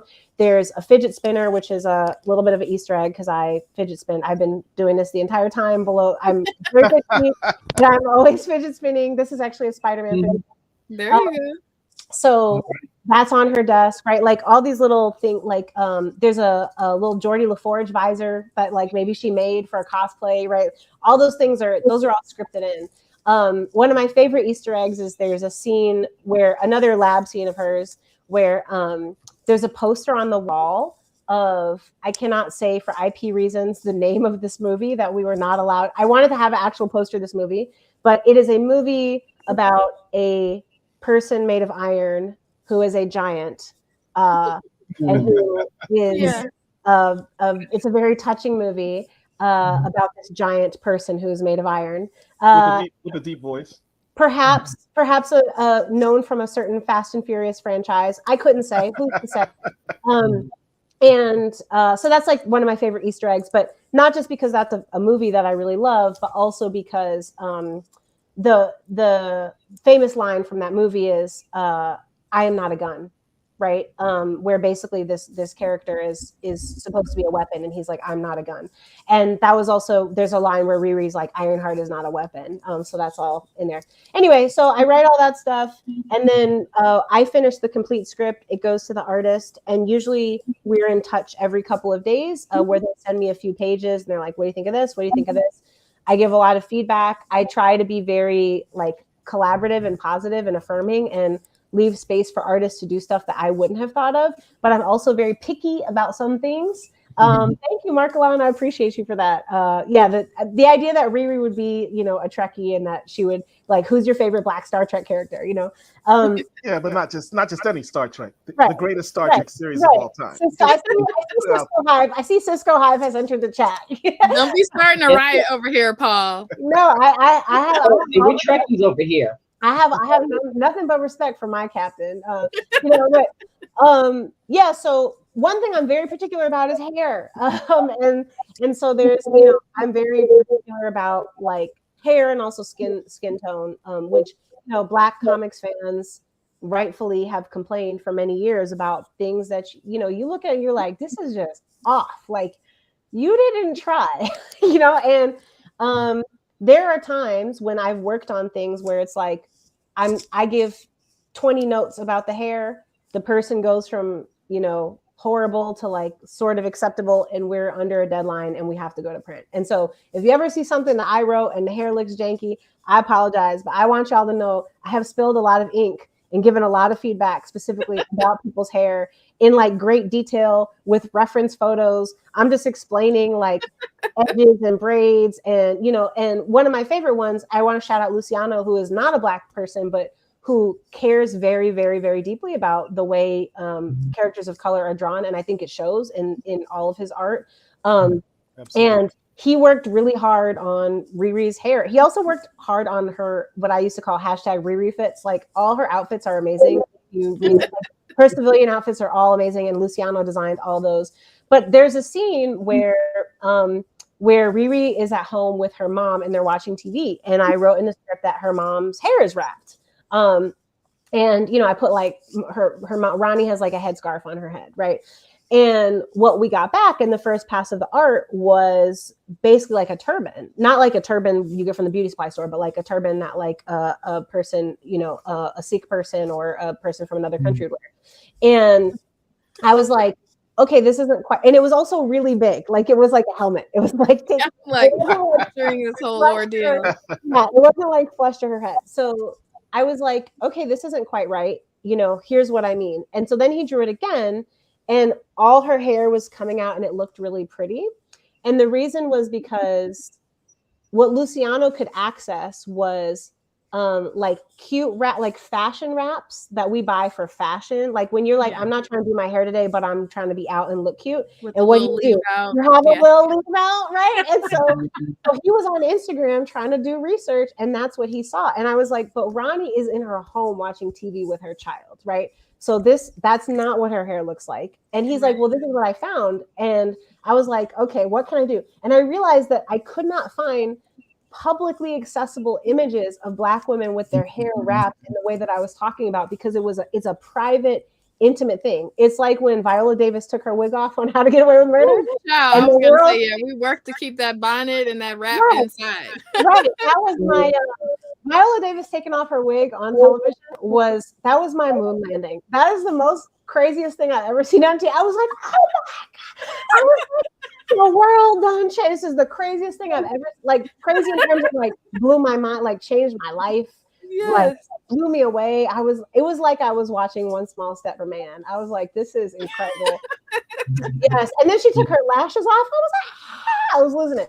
Anyway, so what I ended up doing was I went on YouTube to a bunch of hair wrap tutorials, and I just started taking screenshots of Black women and I sent those to Luciano. And so like on round 3, he's like, got it, but those are the kinds of notes that we talk about representation, and I see if I'm going to get the privilege of doing this work, I have to be annoying. If it means that I'm going to send you 10 emails about hair, then so be it. And again, like I got a regular job. So like, if you don't like me because I sent too many hair emails, fire me and I'm paid. Okay. So knocking on wood. So, so I think that's just really important to me. And I think that's something that frustrates me is that like, I think, okay, here's a hot take. It's not just about the artist being Black or not Black, because also many Black artists have not had practice or experience drawing Black hair, right? That they are drawing, if all of your, samples and all this stuff, all your portfolio pages are Superman and Wonder Woman, and you don't, right? Art is about practice and doing the same thing over and over. And so sometimes I also implore Black artists, like, practice. And Iron Spike had this amazing Twitter thread that was viral in which she was just explaining Black hair and like different types of, like, she's like, comics artists, like, please read this. And honestly, what I really respect is there's a saying in visual art, which is like, draw what you see, not what you know, right? Which is like, a kid draws a dog like this with 4 legs, right? Because kids know that dogs have 4 legs. So they're like, okay, 1, 2, 3, 4, right? A trained artist is like, well, I don't see all those 4 legs sticking out like sticks like that. You learn how to draw what you can observe. You draw perspective. Mm-hmm. So the leg might be obscured. And I think something that drives me nuts is when I feel like artists have looked at Black people and also Asian people and other people of color. Some of these drawings of Kamala, I'm like, oh Lord Jesus, don't like, I'm like, did you look at us? Do you see us? That's the better question. Do you see us? Do you Not see did you us? look at us through whatever lens Right. you already had about Do our you experience? see us? Yeah. You can find a photograph of a Black person on the internet for free, images.google.com. Yeah. Actually look. And I find myself, you know, having conversations with people where I'm literally, and I'm not a strong, I'm not that kind of, I do some visual art, but I'm not that kind of, I'm not a comics artist, right? Telling them stuff from a photo that they themselves can see, where I'm just telling you to do what you're supposed to do, which is to look, right? And to say things like, let me tell you what a hairline is. Like, this person's hairline should not be here. The width of this person's braids. There shouldn't be a 4-inch scalp gap. If somebody has cornrows, it shouldn't be a giant. Y'all have seen it. Somebody's cornrows. Locks should not be doing this. Locks are not spikes, right? Just like, and I'm just asking you to not fill in the blank hastily of what you think you know, but to actually see in a way that is a reflection of that you cared enough to look, that you cared enough to look closely. And the main cover that Lucas Wernick did for Monica #1, I was like, yo, you did that. You did that. I sent this man hella pictures of Black, and I was like, y'all, please can we bring Monica's look into 2023? Like, can we give her, like, Black women, we like to change our hair. We like to do different things. Like, I can't have her dressed the same way forever. I sent him so many pictures of like goddess locks and high buns, and so many. And I was like, can we get some gems? Can we get some gems on the locks? Make it pop a little bit. Well, Lucas Wernick did one of the best versions of Storm I've ever seen. Yes. Where she had like braided hair. She had like African markings on her face, and then she had like African embroidery in her X-Men costume. Right. And that man is not incredible. African. You know what he did? He did what an artist is supposed to do, which is he looked at a picture and he said, how can I draw what is in the picture with some of what's in my imagination? And it just is like, you can draw Venom, you can draw Thor, like you can draw all these things, Hulk, right? With no reference. You've never seen a Hulk in your life, okay? Like, no reference. But it's because you took the time to look and to study and to practice. And that is just a thing that is, anyway, the point is, that is a very big part of my process, is to try to make sure that our characters are drawn with love and respect, so that we can see them and be like, somebody cared enough to do this. And I'm not going to say it always hits 100%, because like I said, sometimes you got to go to print. And I'm also in a relationship with these artists, so I'm trying to not tell you every single thing you do is wrong every time. I have to pick my battles. But I care a lot about that. Well, it's very evident that you care, because the representation is on point, especially in this Photon run. So nobody thought that anybody was asleep in that respect. I've seen those braids, and we seen that poof, and I was like, come through, sis. Well, put that in the bank in case you read anything else by me where you're like, that didn't look right. We're definitely going to give grace, because every single one of these covers has hit. And I didn't draw it. It wasn't me. I didn't do it. Thank you. Awesome. Well, I want to make sure that we're being mindful and respectful of your time, because I appreciate the priest of the cult of Bast has his questions, and we definitely have those. So I want to make sure that I just touch on my last little bit. You were talking about your writing process. So I wanted to just know how it differed from writing your short for Fearless about X-23. Thank you for bringing that up. I really loved writing that, and I feel like because it was in a anthology compendium series that those kind of come and go.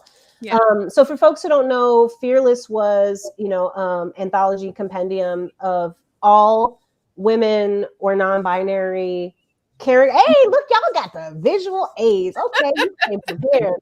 And it has multiple covers, and obviously that's my favorite cover because it has your girl on it. Our girl. So it's all female or non-binary writers, artists, creators, and characters, which is very rare. So I wrote a 3-page X-23 story, and I'm a little bit past this now, but for my first like year and a half of writing for Marvel, I constantly did so under the assumption that I would never be allowed to do it ever again and that I would be fired. Like, I mean, like that, like this was just like, so everything I did, I was like, bet, like I gotta give it my all because this is never gonna happen again. You know, that's why like the first issue of Ironheart, I was like, literally, if I just write this one issue, she will end with a friend. Like I can issue one, she reestablishes her relationship with Xavier and Natalie comes back to life. I was like, that's all. I just need these two things.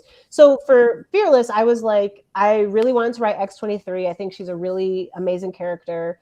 And this is like a spoiler for a very short thing, but this was at the height of the migrant crisis and of migrant children being detained by the previous presidential administration, who, you know, we don't say his name, but the previous presidential administration detaining migrant children. And I thought a lot, as y'all always know, you know, the stories have been about the world outside your window. And I thought that a character, you know, that characters who were basically caged as children would have something to say about children being caged, right? And so I wanted to take an opportunity to bring that real life story into the story. And it was a different experience just because every character is totally different for me. And I'm always trying to, they're not mouthpieces for me, that they are, I have other types of writing where I'm writing as Eve. And so it's very important to me that they do what they do. They ask the questions that they would ask. They have the concerns that they would have. And so, yeah, it was totally, completely different. I think X-23 is so cool. And, you know, with mutants, it's always tricky. I was joking to some of the Black Nerd Problem folks the other day, like the X office is very, they run a tight and contained ship. And they're very particular about how you use their mutants and what the mutants are and are not allowed to do. And they always have a big other plan, you know. And, so, you know, I was joking to the Black Nerd Problems folks. I was like, you know, if I say like, can I have Cyclops in the back, like eating a ham sandwich, they'll be like, well, that's not going to work because all the X-Men are going to be vegans and it's going to be a whole thing. You know, starting next year, all mutants are vegans, you know, and I'm like, oh my God. So it's a rare and special thing to be able to dip into the X office and borrow one of their folks for a moment. And so, yeah, I love X-23 and would love an opportunity to write her again. Just really cool character. And up until Spider-Verse came out, I felt that Logan was really one of the best comic movies ever made in terms of like actually like reflecting the spirit and ethos and the vibe of comics. I just think it's a really amazing film. And so I was just excited to write her. Yeah, it was very well done. And I was like, okay, it was like an entirely different vibe, but it didn't hit you over the head. So I really enjoyed that story. My one page for Marvel number 1000, I got to write a 1-page story, and it's a story about Storm saving a young girl who is also a migrant going from the coast of Africa trying to seek asylum in Europe. And it's a 1-pager, and I was like, gotta write Storm again. I'm always like, well, I could die tomorrow, so let me go ahead and try to write Storm. Yes. And basically, you know, what can you do in 1 page? And so in the 1 page, it's a girl who's alone, young Black girl. She's alone in a migrant shelter, and she won't speak. And, you know, a priest and a social worker, they're trying to ask her what happened, where's your family, where did you come from? And at night, she has a nightmare where she remembers basically being in the waters and almost capsizing and almost dying, and maybe seeing other loved ones around her drowning. And she's saved by Storm. Storm comes and pulls her out of the water. And so the only thing that the priest and the social worker, she's drawing a picture of Storm, and they can't figure out what it is. But she's just drawing to work out that trauma. And I'm like, that's it. That's my 1 page, you know? And thinking about, again, like, how would Storm approach this as an African woman, you know, as a person, the symbolism of water and how water for Black people symbolizes both, you know, freedom, but also danger. And this crossing of the waters. And so I try to make the most with the space I'm given. People is what I'm trying to say here. Oof. What you're not about to do, Dr. Eve L. Ewing, is have me on YouTube crying. Okay, so we're gonna. Thank you. You can. We're gonna keep it. I was That's beautiful, but thank you. I was not prepared for that level of depth in this live, but we appreciate it. Thank you so much. Well, it's kind of funny because I feel like when I first started when I first got started writing comics, like all the people that are like, oh, social justice warrior, this and that, or like the comics are gonna be boring. I'm like, yeah, y'all gonna get these topical issues, like y'all gonna get these politics, but maybe not always in the way that people expect. Yeah, very well done. Very well done. So you mentioned that you only write to stories that you feel a connection with. And I would be remiss if I didn't mention the fact that you have a graphic novel memoir coming out in March about Colin Kaepernick. Yeah. So I'd love to hear like what led you to go down that route of a graphic novel memoir. Why Colin Kaepernick? Once again, with the visual aids, much appreciated. Yeah. So this is a book I co-wrote with Colin. It's my first graphic novel outside of the, obviously the trade paperbacks come out and they're basically like graphic, but this is my first like for real graphic novel. And it's coming on Scholastic in March. I'm really excited about it. So I was a middle school teacher, taught 6th, 7th, and 8th grade. And, I am very, I remember, shout out to Walter D. Myers. I'm sure, he was the GOAT forever. I'm sure like all y'all probably read him growing up. And it's funny because he's so intergenerational. And I remember having kids come up to me and say, like, Miss E, like, this is the first book I ever read, like The Moves Make the Man, or, books about basketball, books about sports. And I was given the opportunity to write this book with Colin. And I felt like it was an amazing opportunity to tell this story because on so many levels. Number one, because I do think that many young adult readers who are maybe readers or haven't had literature or book that speaks to them yet, I feel like they're going to pick it up and give it a chance. But I wouldn't have done this just for any athlete. It's specifically Colin, everything he's come to symbolize in the world and the many people he's inspired in terms of, taking a stand about things. And in particular, something that I'm kind of a broken record about is I think that a lot of times when we look back at social movements in history, we spend a lot of times talking about people as being kind of like magical or exceptional, right? So we think about, it was just Dr. King's holiday, right? And we don't think about like, that was a normal human being who had to make courageous choices. And how can all of us get to that, right? And so what's exciting about the story is it all takes place when Colin is in high school. And it is about him making one of his first really, really big decisions in his life, which is that when he was in high school, he was actually a star baseball player. And he had tons of baseball options. He was getting recruited by the MLB. He was getting recruited by D1 schools. And he really, really wanted to play football.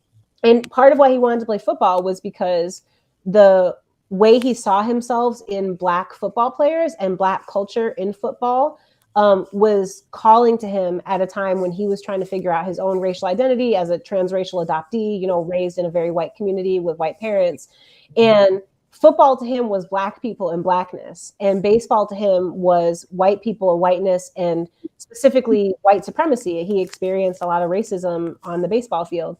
And so he was faced with this choice as a teenager of like, okay, I literally have no options in football right now. Like I have nothing on the table. Am I going to hold out and take a risk and say like, this is who I am, this is who I want to be? Or am I going to take the safe route and sign one of these baseball contracts and like maybe be miserable, but like, it's the safe choice. And everybody around me has an opinion on what I'm supposed to do. And obviously we know the choice he took.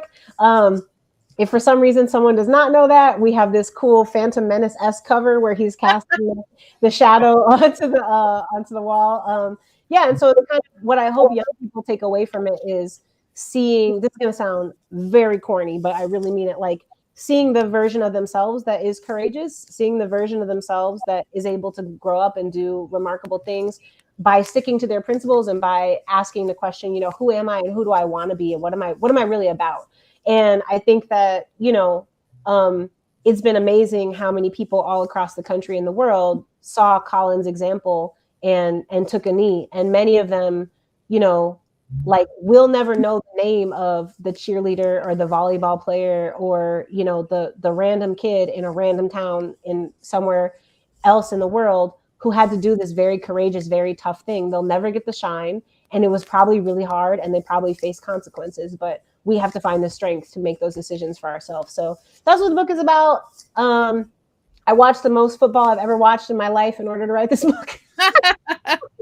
You know, I think the NFL is, you know, racist and not, you know, I'm not with it. I'm over here with the comics on the comic side. And I, yeah, I mean, you know, I'm not the first, nor will I be the last to say that. And so, you know, so it's exciting to be able to tell this story, this like sports story. Actually, the biggest football fandom that I'm part of is obviously Friday Night Lights, which I just love so much.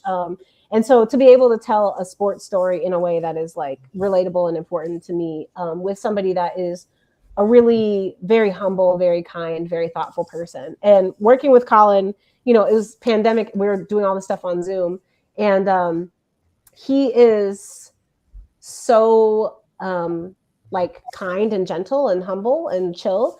And I ran the marathon. I ran the Chicago Marathon in October 2021. And so at the time we were working on this book, I was training for the marathon. And I'm a very slow runner. It was just like a wild goal. I was like, I want to run the marathon. And I came into Zoom and I was late once. And I was like, oh, sorry, I'm like kind of sweaty. I just came in from running. He's like, what were you? I was like, yeah, I just ran.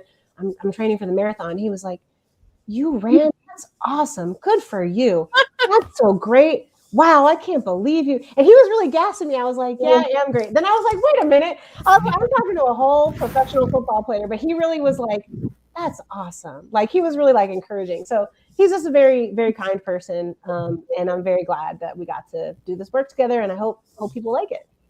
Nice. I'm so excited about that book. Thank you. I have been just enthralled by your chats, and I have not made conscious decisions about the time. So we are going to play a game I now am calling Rapid Fire with Paul, because the burning questions are in the chat, and Paul has some phenomenal ones himself. So I'm gonna let him take it away. And we could, you know, we could see what we can do with the time. We see what we do with the time. Let me text my husband and see if I can get him to make some food. Perfection. We'll make it happen. We'll make it happen. Awesome. Because I know Paul has a look on the face of a man who's deeply researched what he wants to say. Absolutely. So I don't want to deny him the opportunity. Paul is the one for that. Plus, y'all didn't know that I take 45 minutes to answer a simple question. So. But we've enjoyed it. Yeah. I try not to speak without thinking about it first. That's a good habit. Here's the thing. You made a comment about you try to do the most with the space and time that you have, right?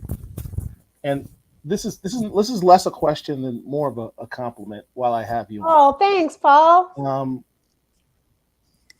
Read the first 2 issues of Photon, and I'm an old comic head. Been reading since I was a kid, like 4, right? Some of the best writers the Marvel's ever had, Bendis, Jonathan Hickman, Al Ewing. These are heavy hitters, right? So I want to point out to the comic fandom that may be watching this what you did in 2 issues. You did a recap of her history on like the first 2 or 3 pages, right? And then you have this you're reestablishing throwbacks to her prior history with her parents coming in, and then we have right, and have history there, you know, dating back to the Avengers, and then she goes off, and then you have the second issue. We make statements about the you bring in the Hollow Stone, just throw back to another thing, another reference. You've got Doctor Strange, you've got Spider-Man, homage to Annual 16. Where she was introduced. Yep. Right? I mean, we see that. Thank you. We see these Easter eggs. But then we get to the last page. I literally, after I read that book, immediately went online and said, this Photon number 2, the last page goes boom. No spoiler. It goes boom. Because here's what we established. We know Monica Rambeau can go faster than light. Mm-hmm. But as you said, this is a character that is cosmic level power, right? Yes. She goes back in time. We then set up a Flashpoint type storyline. We then, just as a sort of after the fact, just mention blase, she teleported the Avengers. you know. Like, there's no, Like, am I the only one reading this? Did anyone realize she just made Monica Rambeau teleport minor the flex, Avengers? Yes. And then she's like, "Oh, a husband's here, and it's Jericho drum." Wait, what? Now you're throwing back to your Marvel Divas run. Yes. And I'm like, she did all that in 2 issues. I'm I'm like, usually Hickman. Paul, I need you in my Bendis, life. This is really good for my ego, I gotta say. They do the same thing, but they do it in like 2 years. Right? You Yeah. did it in 2 issues. Yes. So, like, just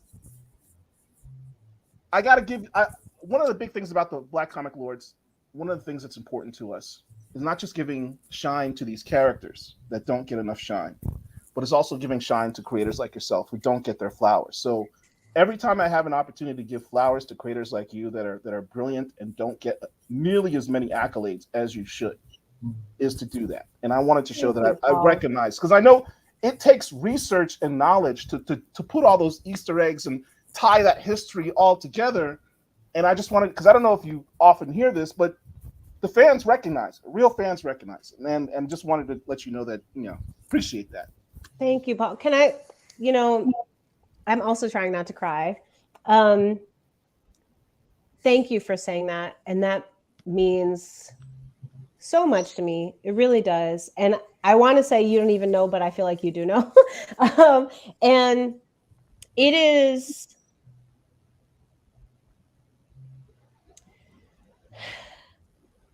we live in a world where Black people, people of color, women, whatever you do, you could be a lawyer, you could be a doctor, you could be a plumber. All of us have had the experience of being in spaces where we are trying really hard. And often, if we're keeping it super funky, clearly and objectively killing the game. Yeah. And where the people around us make it their business to remind us that we don't belong. They make it their business to delegitimize our presence, to say, you're only here because, right? Well, we all know why, right? And I don't care if you're in comics or anything else. Every Black person has had that comment directed at them some type of way, right? Every one of you has had that comment directed at you in some type of way. And either in a situation where you knew you were killing it, where you're like, I'm objectively nicer than all of you, or you were like, actually, yeah, I am learning. I am new to this. And maybe if you mentored me or supported me or gave me training or gave me opportunity or gave me an experience, I would have a chance to show you that I deserve to be here, right? The same way you got your chance to show that you deserve to be here. Because we're not always twice as good, right? We should get to be able to be learners, to be new at things, to be imperfect. So it means a lot to me because I have tried really hard not to let my time as a comics writer be defined by those voices, and instead to be defined by the word you use, which is the real fans, right? And it's tough, bro. It's tough because the other people think that they're the real fans, right? Yeah, right. And they will let you know. And it just means a lot for me to hear you say that. And it also means a lot to hear the deep cut stuff, because sometimes it's like we talk to folks that are, sometimes I'm like, man, I hope somebody sees this. Like I hope somebody gets this.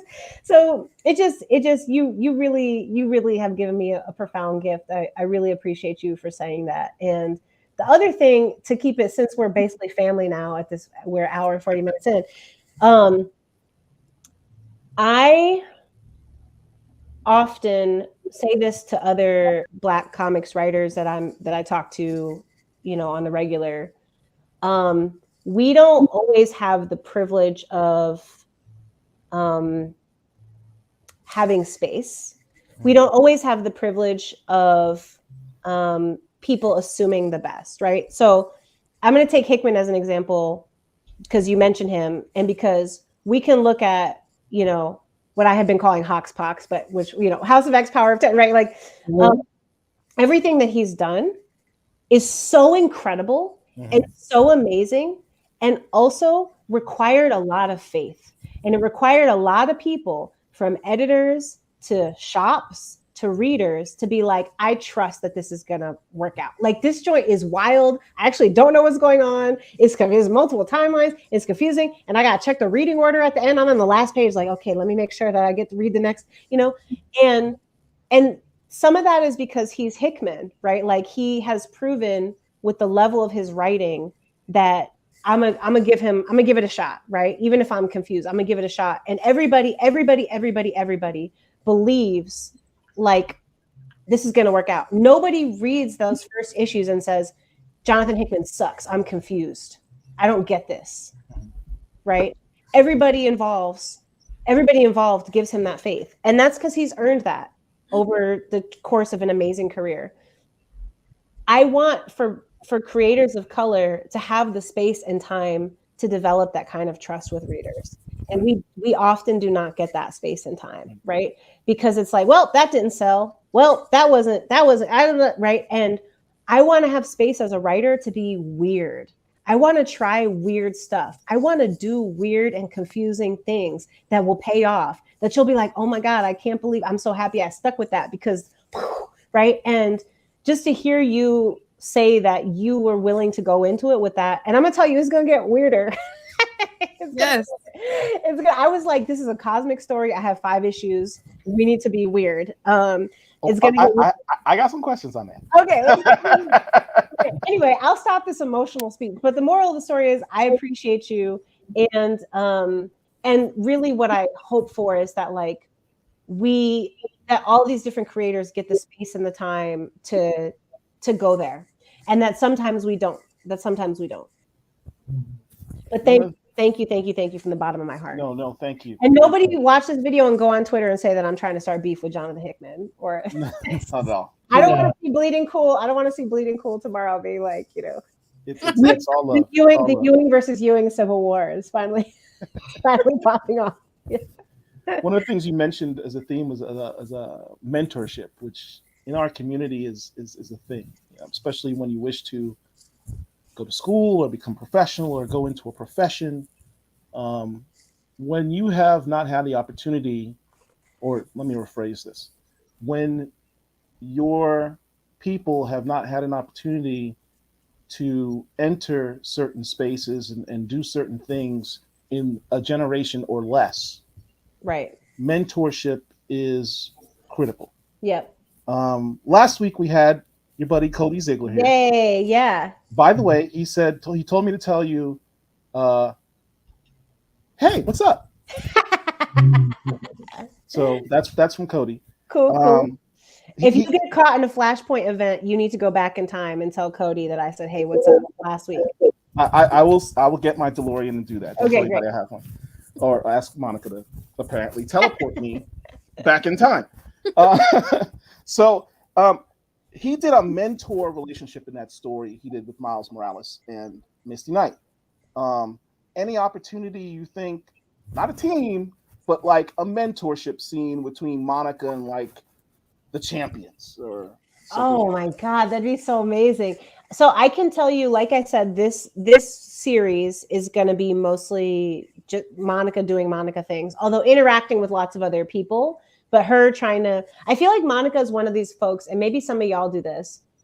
For some of us, helping other people becomes a crutch to avoid dealing with our stuff.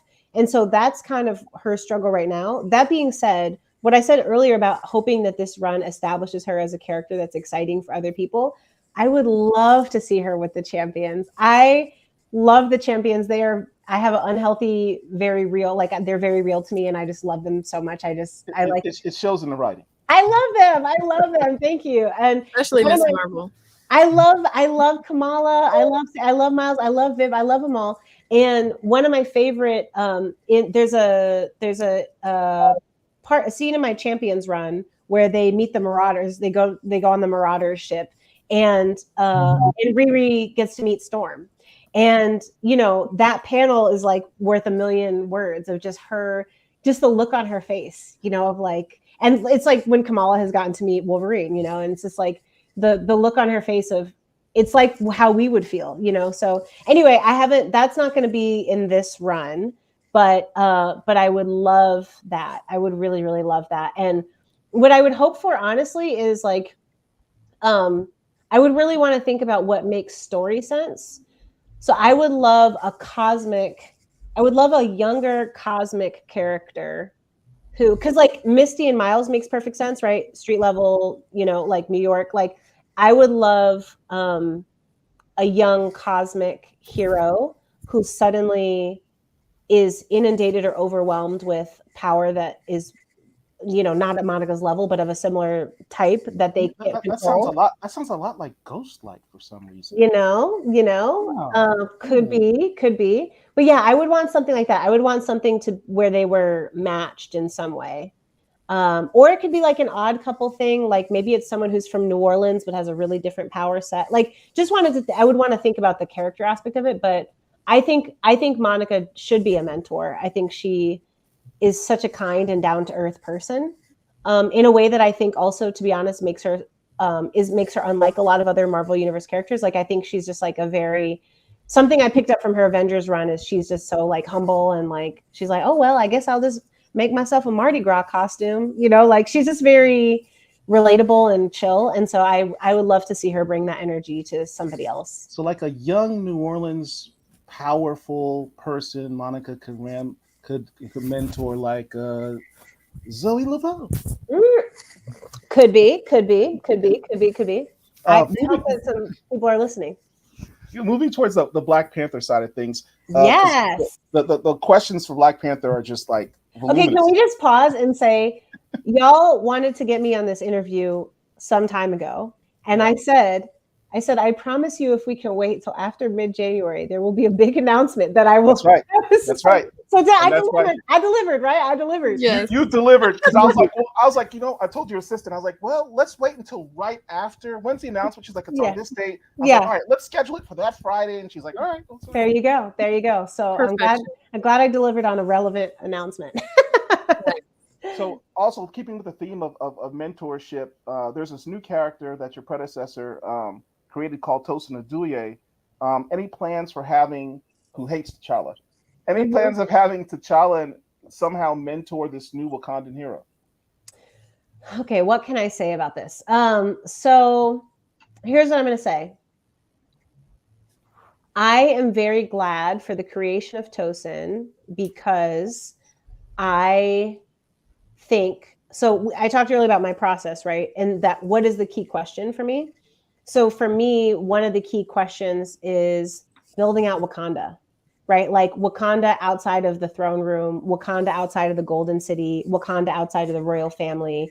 I think that many of us, when we first saw Black Panther, were like, I just want more of this world. But I was like, what is the street food, right? Like, what is the card game? Like, what's happening here? So I can say that my run, so I like the creation of Tosin, because Wakanda is like, country should have many superheroes, right? And there should be many Wakandan heroes.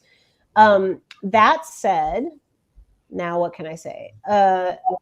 The end of this run, the end of the Ridley run, which I've read all the scripts and seen the some of the proofs and stuff, even the things that weren't drawn yet. So I knew the end of how Ridley's run would end before I started writing where I am. So I've already finished Black Panther #1, and I'm working on #2. And I read all, even though the run isn't over yet, I know how it ends.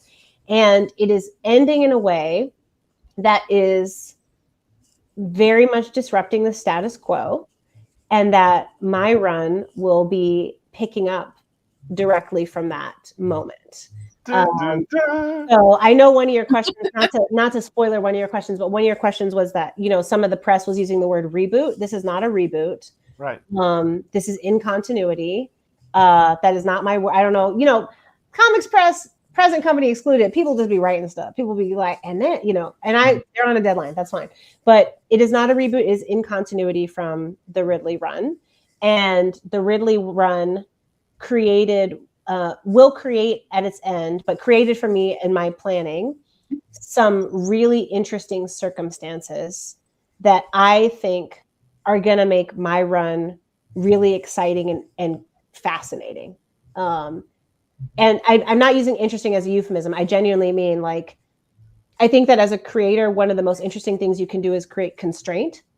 And so, for example, Outlawed, right? My Champions run is like, people under 21 now are not supposed to be superheroes, right? So the story of Outlawed and my run is really, how do each of the champions respond to this restriction differently? They're different characters with different backgrounds and different needs, so they're all going to respond differently.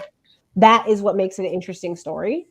Similarly, the end of this current run is going to create some very interesting constraints, and my story enters into that space.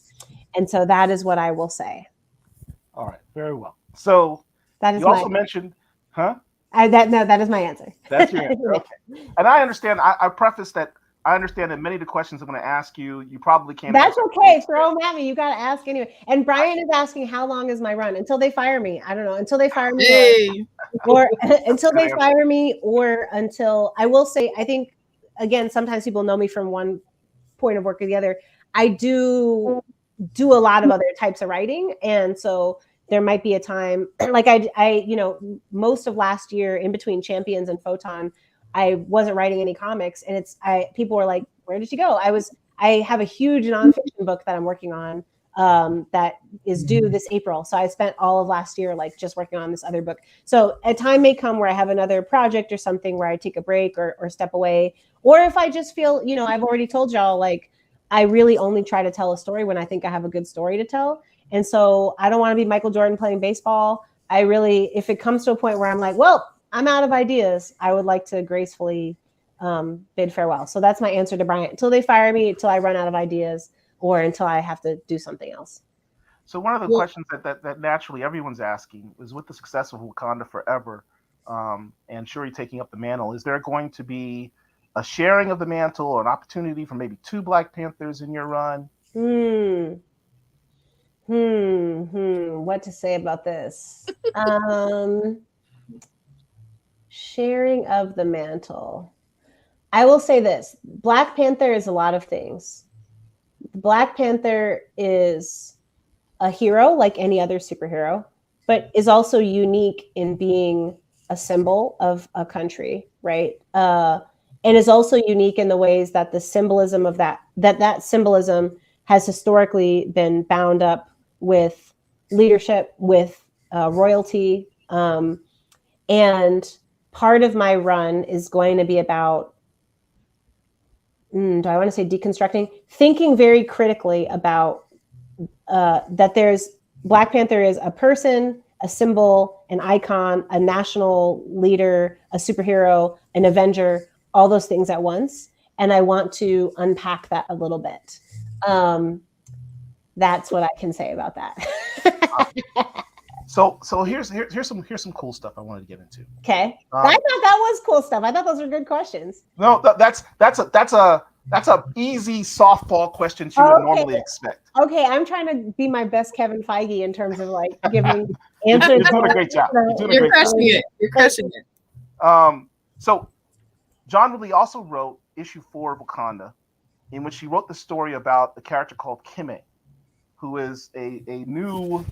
He's kind of expanded the Wakandaverse a bit by introducing the concept of the sisters. Mm-hmm. These, I don't know if they're like warrior and witch nuns type characters. Mm-hmm. We don't know yet, but we know that they have some type of mystical abilities. Can we expect to see more? And we know that she's also involved with Tosin as a love interest, and it's kind of a Romeo and Juliet forbidden love story. Can we expect more of that relationship to continue in this book?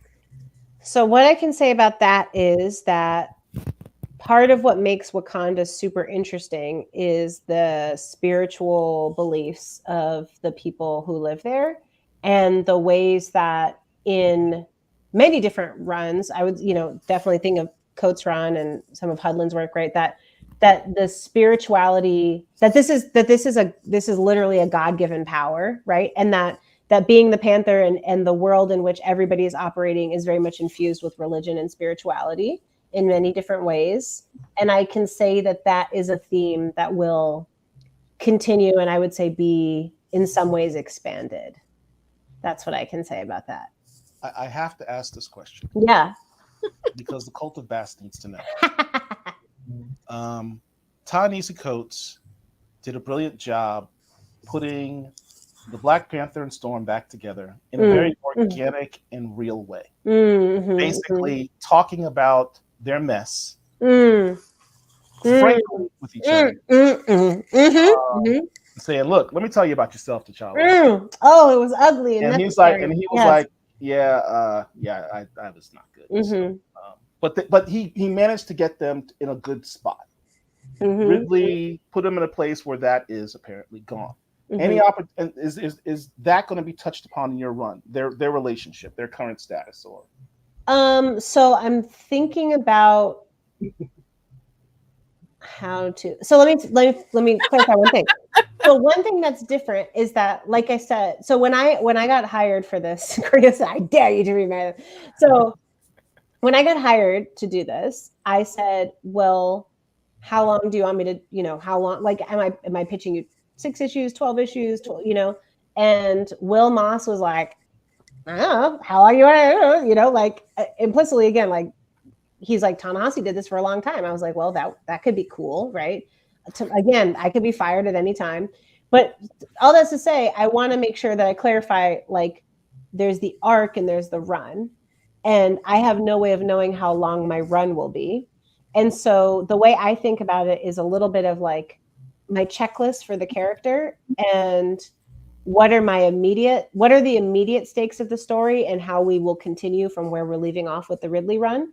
And then what's on my list for the long run, if that makes sense. So I can say that the constraints, I think it's not, the way I write is not to be like, issue number 1, oh, that was all a dream. Everything that just happened, like that didn't really, to undo. I don't think it's good storytelling or good continuity to immediately leap away from where the previous person left you, right? I think we continue on that for the time being, see how that plays out in ways that are new and interesting, and that in the long run, that my priorities might be different. So I think that's what I'll say. I think I'll stop there. But I will say this. Anybody who's ever seen me at any panel or any con knows that Storm is like the number one character that I always want to. Storm is the OG, the legend, the prototype. The person that, for me as a Black kid, Black girl growing up, Black people, like she's the alpha and the omega of, and I think similarly has a lot of space for stories that are interesting to her. I think that I'm not sure if I like what if I was going to if I was going to bring them back together, I would also want to think about the implications. I would probably advocate for Marvel to say, like, is there going to be a Storm solo, or is there going to be like, what other opportunities are there for Storm? Well, we know there is. Yeah. Well, and so, but I'm going to stop talking because everything I say is now in a potential to get me in trouble. So I'm just going to stop there. Just when it was getting spicy. Okay. All right. So here's the other thing. So one of my favorite runs in Black Panther lore is Don McGregor's Jungle Action. And I really don't think his. They're going to back. It doesn't. It doesn't. Everybody almost starts the history with the Priest run. Right. And people tend to skip over McGregor's run. And for building Wakanda, which Marvel clearly at this point is really doing a push towards building out the greater Wakanda. Yeah. McGregor was the first one to do that. And one of the aspects that he touched upon was Wakanda's mystical side.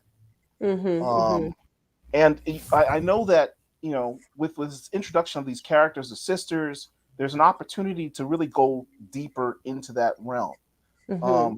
One of the things that you did in your Ironheart run, which I loved, was had Riri go to Wakanda, and to chase after with Shuri and Silhouette, which, as an aside, my favorite team in the 90s was the New Warriors. Yeah. So when I saw Silhouette, I screamed like a 12-year-old little boy. I love her. I love her. And again, another character that I'm like, man, there's so many Silhouette stories that would be really cool to continue telling. Yeah.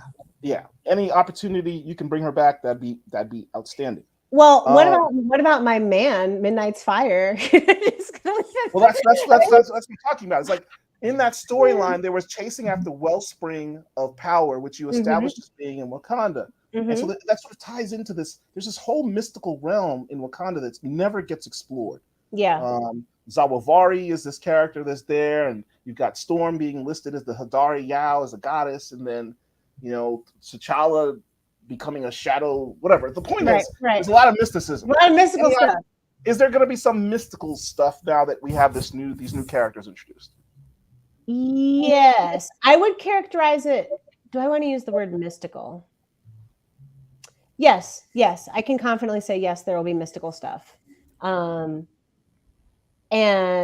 I think of that as being like, I think what you're pointing out is that like that's baked into the world. Like that's part of what Wakanda is. And I think I think sometimes both fans and writers, we get in trouble when, like, I think of my job as being building, like, if I come to your house and you're building a bunch of Legos and like or you're making a sandcastle at the beach, whatever, like my job is to be like, oh, cool. Here's a tower. Here's a moat. Like, how am I adding on? I'm not going to be like, actually, I'm going to make a robot. Like, actually, I'm going to kick over your Legos. Right. And I think part of my job is to really try to understand the world into which each character is operating and living and entering, and to think about how to build that out. And so I think mysticism has always, it's part of everyday life. And it's part of what makes Wakanda so interesting, because I think in a Western context, we think of this very strict dichotomy between, like, mainstream Western culture thinks about a very strict dichotomy between like science and technology, and then like mysticism and religion and faith and magic and things like that. And I've always thought it's very cool that Wakanda is a country where, you know, ancestors and mysticism and our relationships with gods and goddesses and a pantheon and all those things and are also living alongside this like technologically very advanced society. So I think I would be remiss to not include that in some way. And we also have this cosmic thing with the wellspring power, because I wrote this down. I wrote it from your Ironheart run, your description of the wellspring. You said, a pathway through folds of our very universe. It offers energy beyond comprehension.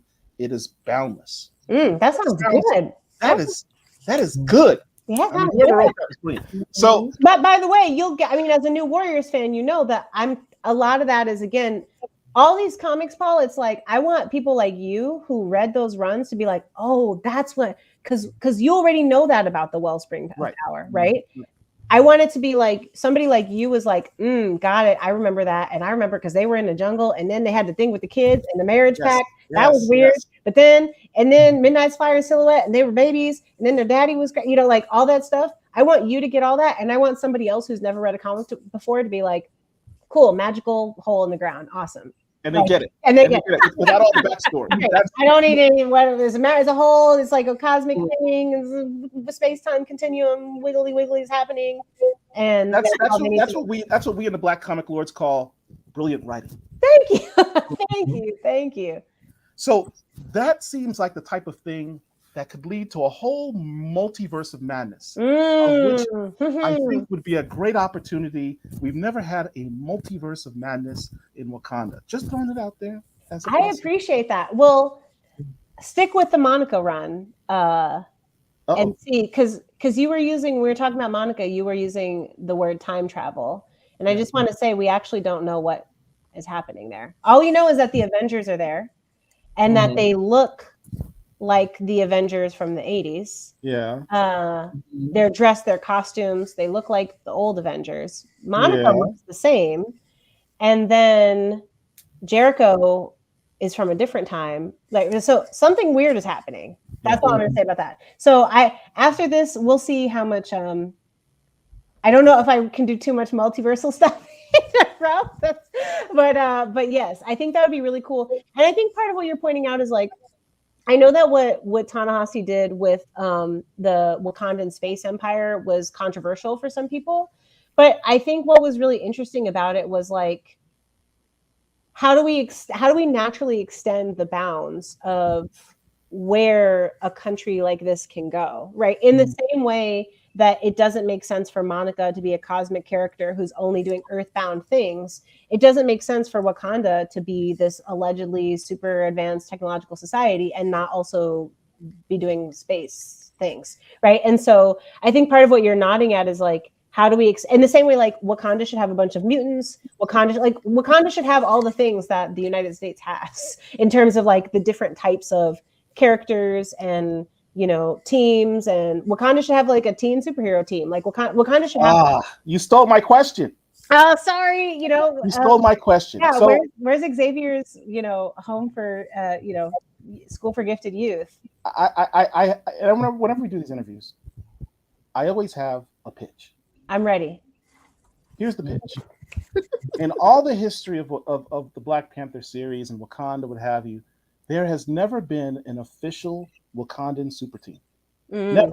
The closest we had might be in this book called Infinity Hunt, where you introduce these characters from the Wakandan school, Asabul, but they're like super powered, like mutant Wakandans. But if you like Googled Wakandan characters, like Marvel Wakandan characters, like a whole list. Yeah. And a lot of them have superpowers. Yeah. Like, I think that'd be a cool thing to explore. I think that'd be really cool. You know what I think that would be cool as also? I'm gonna put this out there. I think that would be really cool as a mini targeted to like tweens. So like 11, 12, 13-year-old kids. It like Harry Potter, Young Avengers, super team, like a super team of young Wakandans who are maybe in a school where somebody is training them or mentoring them, and they have hijinks and they get into like low level, you know, low stakes but exciting and engaging, you know, misadventures. I think that could be very cool. Pitch received. Last question I have for you. So there was a big announcement today. Apparently there's going to be a new Avengers book. Oh, I've worked all day, so I didn't even know that. Yeah, they literally. I didn't know. Well, I didn't know it was announced today. I did know it because of things that involve T'Challa. Yeah, that's exactly. That's why I wanted to ask the question, because it has both T'Challa and Sam Wilson on the same team. Sam Wilson has an ongoing book right now, Captain America: Symbol of Truth, I think it's called. Or something like that. By my homie Tochi. Correct. Right. It's a very great run. Run. Their encounter was a big fight. So, you know, and then we kind of have to have a new status quo for T'Challa and the Avengers. Are you going to have to touch on any of that timeline wise? I don't know if any of those sort of mesh up with your timeline. Yes. So, man, I can't wait to do this interview again once you guys have read this. There's that. Remember what I said, which is that the status quo is being disrupted, and that it's going to create constraints about what Black Panther means, who Black Panther is, who's under the mask, what that person does. All of those things are. This story, again, it's in continuity. It's not a reboot. So it is in continuity with what's going to be happening in the Avengers run. Yes. I can tell you Sam won't be there. Sam is not going to appear. I can tell you that. I have no plans for Sam to appear. I feel like I just got to throw that out there, since every single question I've been incredibly vague. But I can tell you that Sam will not be making a trip to Wakanda right now. All right. Well, thank you very much. Killmonger says T'Challa lives. That sounds like the kind of thing that would be a spoiler if I answered it. That's what. But all I can say, my one sentence is like, the Ridley run is going to be very disruptive to the status quo. Remember, disruptive to the status quo, like Krakoa is disruptive to the status quo, right? Like disruptive to the status quo can mean a lot of things. Yeah. But the status quo is going to be very disrupted, and we will continue from there. One last question that keep popping up in the chat. Yeah. People keep asking about Monica and Adam Brashear. Are they going to get back? Issue 3, I believe issue 3. Issue 3 is going to very briefly address that. Yes, there will be a very brief explanation of that in issue 3. Okay. But again, remember, I mean, that was an interesting. One thing I'll say that we haven't talked about explicitly, but that I guess is worth saying, is like a big difference between writing Riri and writing Monica is that Riri is a 15-year-old girl. And so a lot of what I was thinking about is like myself at that age, young people that I know now. Like I said, I was a teacher, like young people that I've taught. And that is a very different lens than writing a Black woman who is your own age, like roughly, you know. We try to avoid giving characters specific ages because they don't age. But you know, Monica and I are roughly peers, right? She might be a couple years older than me.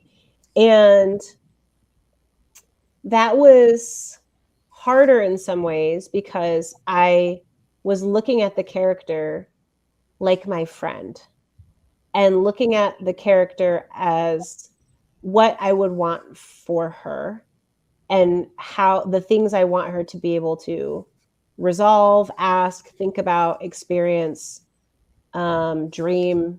And so that informs, that's not a response specifically to this question, but just that informs the way that I wrote this in a way that was like, to some degree more, even though it's like Riri was like, oh, Black girl from Chicago, you know, she went to MIT, I went to Harvard, you know, like all these kinds of parallel things.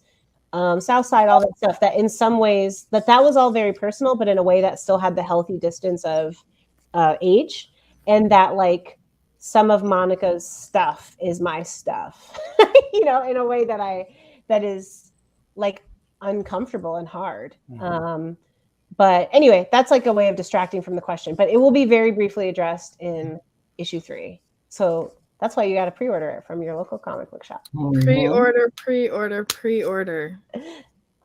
But it's interesting. I'm curious if people, I can't tell if this is like a ship, like if people ship them or, yeah. And I think they're a popular couple. They are. With her, it's just making me think about the Storm conversation too. And I'm just thinking, oh, I'm sorry you were hurt. I'm just thinking about like, how do we make space for women of color to do? I want to make sure like relationships are part of life, right? I'm happily married to a person I'm very in love with. Like that is part of my life. That's part of who I am. But we all know that what makes you strong in a relationship is knowing who you are. And what makes a good, healthy relationship is both those people knowing who they are. And I want to make sure that we can have a Marvel universe where we invest in knowing who these characters are within the relationship and how they build off each other and how they create, like how they're interesting, right? And we think about like Cyclops and Jean and Wolverine, right? Like all that, like we know who they are as individuals. We know who they are as a triad. We know who they are in these different configurations. And that's what makes it work. I think that from a narrative perspective, I'm always wary of having the characters be in couples where the couple becomes the primary definition of the character. Just in the same way in real life, you become worried when somebody's whole personality is their relationship, you know, that I want to make sure that we put in the work. And by we, I mean all writers, like that we put in the work narratively to make sure that we know who these folks are, not just as an attaché to somebody else. And I think that's part of why the Storm and T'Challa marriage was so awesome, because Storm has such a clear presence of who she is, that made it interesting and crackling and like spicy and fascinating. And I think that I want to make sure that I want Monica to have that level of completion and fullness before we start to give her the real estate of like have most of her real estate be attached to somebody else, if that makes sense. Because again, 5 issues goes quickly, right? And so how do we make sure that we know who she is? Before we start to go into that realm of the Black super love. Yeah, and so to me, herself. Yeah, that makes sense. So this is me like probably tipping my hand a little bit more than I prefer to, but let me put it this way. Adam will be mentioned in issue 3. The question of whether they are together or not is actually, I'm actually canonically agnostic to that. Like I actually, like, he is not going to play a big role in this run. That doesn't mean that they're not together, or that they couldn't be together. It's more so that like, can we have 5 issues of just Monica doing Monica things, Right. you know, Right. like, and make sure that that is like all settled and good. In the same way that, again, in the real world, we want to make sure that our hearts are settled and who we are. And So she's Monica Rambeau and not Monica she's Rambeau. Monica Rambeau. She's not Blue Marvel's girlfriend. She's Monica. Right, She's Monica Rambeau, right? OG Avenger, leader of the Avengers, OG Captain Marvel, and not 50% of a power couple, right? Yeah.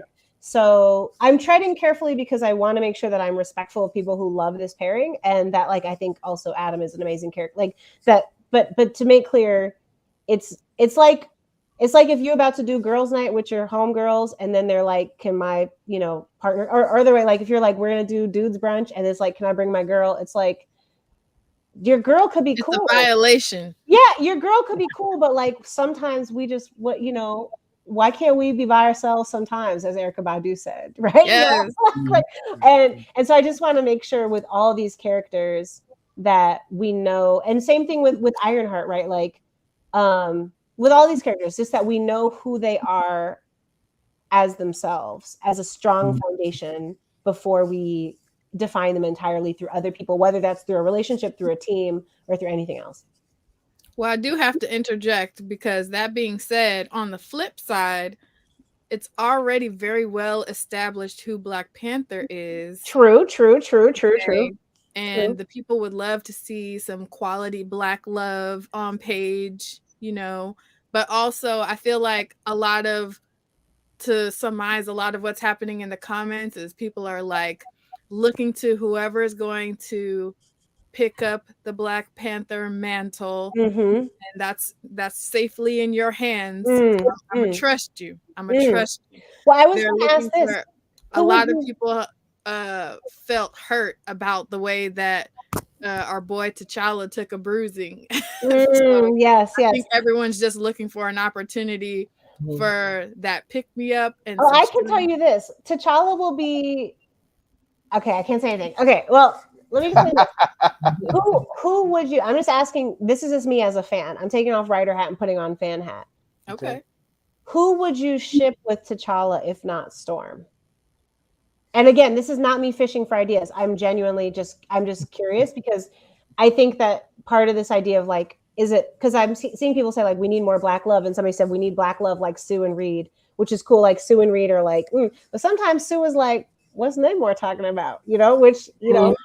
Which after the movie is a very relatable sentiment. And so I'm just curious if it's like, is it that like Storm and T'Challa are everybody's like one true pairing, or is it more the idea of Black love? Because I think that there are many ways of showing Black love in comics, right? And should it always be these 2 characters? Should it be, are there other opportunities? That's just something I'm curious about. So my take, Black Panther is my guy. I've been reading him for 30 years. I remember when they were going to put Monica Lynn. Yes. Sorry, James in the comments said bring back Monica Lynn. Yeah, that's going to be interesting. But comics, it's possible, I suppose. It's comics. But sorry to interrupt. Marvel made a big deal about their pairing. Like it was an event. Yeah, it was an event. It was an event. The Watchers showing up and everything. And the cool thing about that pairing is that they were the Civil War got paused temporarily. Right, the Civil War paused. It was the most powerful superhero couple in Marvel comics. Even more powerful than Sue and Reed Richards, in the sense that they even took over the Fantastic Four. I mean, Dwayne McDuffie had them take over the Fantastic Four. So it was significant when you were back then, when you were reading that run, it was a big deal. Right. And then the potential for them to have kids, because Reggie Hudlin wrote these annuals where you saw glimpses of the future and how they basically took over the world. It was significant, and I think that's for Black Panther fans, that's what that sort of represents. Is like that potential. And Paul, you know what is really coming through to me in your answer is like they were stronger, like being together made them stronger, right? Much stronger. They took over the world. And I think that's some of my like treading very carefully about Monica and Adam is it's like the question of whether any relationship, are you twice as powerful? Like there's a relationship where you have two people and they become twice as powerful because there's two of them. Yeah. There's a relationship with, this is how I feel about my marriage. I feel that we're more than twice as powerful because the Voltron of the partnership like allows, like I'm a better person because of my husband, right? Like he brings out a better version of me, and I like to think that I bring out a better version of him. And so like we're more than twice as good. And there's a version of a relationship where each person becomes half as good, right? Where they split themselves. And so that's, y'all really have me thinking about that in a way that like, and then also like a bad thing happening to a character can also be a great story. So, right. So like, I'm thinking of with some characters, what if they are in a terrible relationship and the relationship is garbage and that becomes part of the story. Right. And but I think that's like, I hear folks being like, Black love is important, but hearing you talk about it, I think it's actually deeper than that. I don't think that just putting two Black characters together is automatically like good or interesting or exciting. I think it's like, what does that bring to the story? And how does that make those characters more interesting, more powerful? How does it make you? And I think with Storm, it's like, man, she's the baddest out. She doesn't need anybody, but she's going to choose to be with this dude, right? And like, that's interesting. That's a good story, you know? And I think that's, to your point, like that's what made that marriage so fascinating. I kind of love, I mean, the Monica Lynn thing is really interesting. Or like somebody like Monica Lynn, who is like an outsider or because I think what goes a little bit unexplored with the Monica is it's just like, oh, well, your family doesn't like me because I'm American or because I'm not, you know, I'm not from this culture. But like, you could go a lot deeper with that. Like that could be not just a quick throwaway. Like that could actually be really interesting. But I will just simply recall for folks the thing I said earlier about like, for me, the question, like I'm writing from a place of, as a reader, what is the question that I have? And so right now, I don't know if the question any of us have about T'Challa would be like, how is he in relationships? Right? Like we kind of know that right now at the moment. And so I'm thinking about what are the other things that we don't know about Wakanda and about Black Panther and about the mantle and about the world and about the family and all these other things. And that's where I'm interested in kind of entering the space. So for me to go back to kind of like a central love interest being like core to the storyline would require, I would want us to learn something new about the world through that relationship, if that makes sense. One of the things that, you know, I'm interested in is like Wakanda's relationship with other surrounding African nations, for example. Yeah. Is there somebody who, there's so many, I'll stop with that because I'm just rambling now. But the point is like, I want the way you describe those pages where you're like, oh, okay, she answered this for us. She answered this for us. The reason that meant a lot to me is I felt very seen by that. I'm not just writing like, oh, this would be cool. Oh, that would be cool. I'm trying to, these characters have been around for decades, like before any of us were born. And so if I get a chance to tell a story, you better learn something new about that person, that world, the Marvel universe generally. Like it needs to contribute to something that makes everything richer, you know? And that's what makes it different from like fan fiction or other things where it's more about like, oh, you know, it would be cool if this happened. It would be cool if that happened. But how does it contribute to, I want to be able to make something like Reggie was like, he took these characters and took them to the, like Shuri, right? Think about what he did with Shuri. thinking about what Priest did with the Dora, right? And how important they are now, like all those figures are now in pop culture. I'm trying to do moonshots, y'all. Like I'm trying to be like, what can I leave on this character that is not just like, oh, this other story, let me bring back that other story. Let me bring back that other story. Like, what is my Dora Milaje? What is my Shuri? Like that's go big or go home, people, Yes. Like That's actually a criticism I had of your predecessor's run, is kind of the premise, and I don't want to besmirch his run, but part of the premise was T'Challa's a bad guy. He's like a tyrant because he had these spies. He was planning to take over the world. I didn't think he went far enough with that, if that makes sense. Like if you're gonna be evil, be evil. Because yeah, I'm like, it's kind of like I didn't understand the premise, because the premise was T'Challa has spies and agents around the world who are poised to do counterintelligence if the need arises. Right. Well, what country doesn't?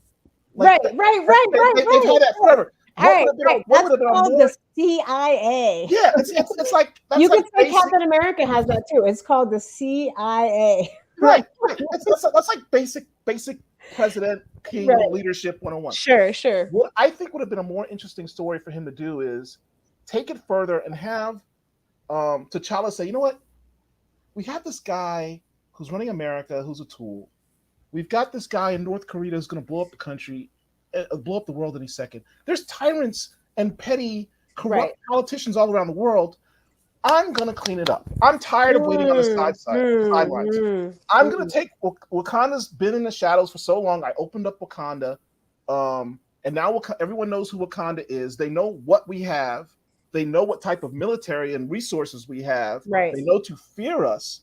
And I'm just going to, what he did with Jai, take it to the extreme. Have T'Challa be a part of that and say, I'm going to clean up the world. And the Avengers like, you can't do that. Paul is choosing violence. I'm an Avenger, but I'm also king, and I'm tired of seeing kids die. I'm tired of seeing migrants be turned away from places of war. I'm going to clean up the world. He's doing it altruistic. That's a little bit of priest T'Challa energy too, Exactly. I just want to say I saw James's comment that popped up that said, show more of Wakanda.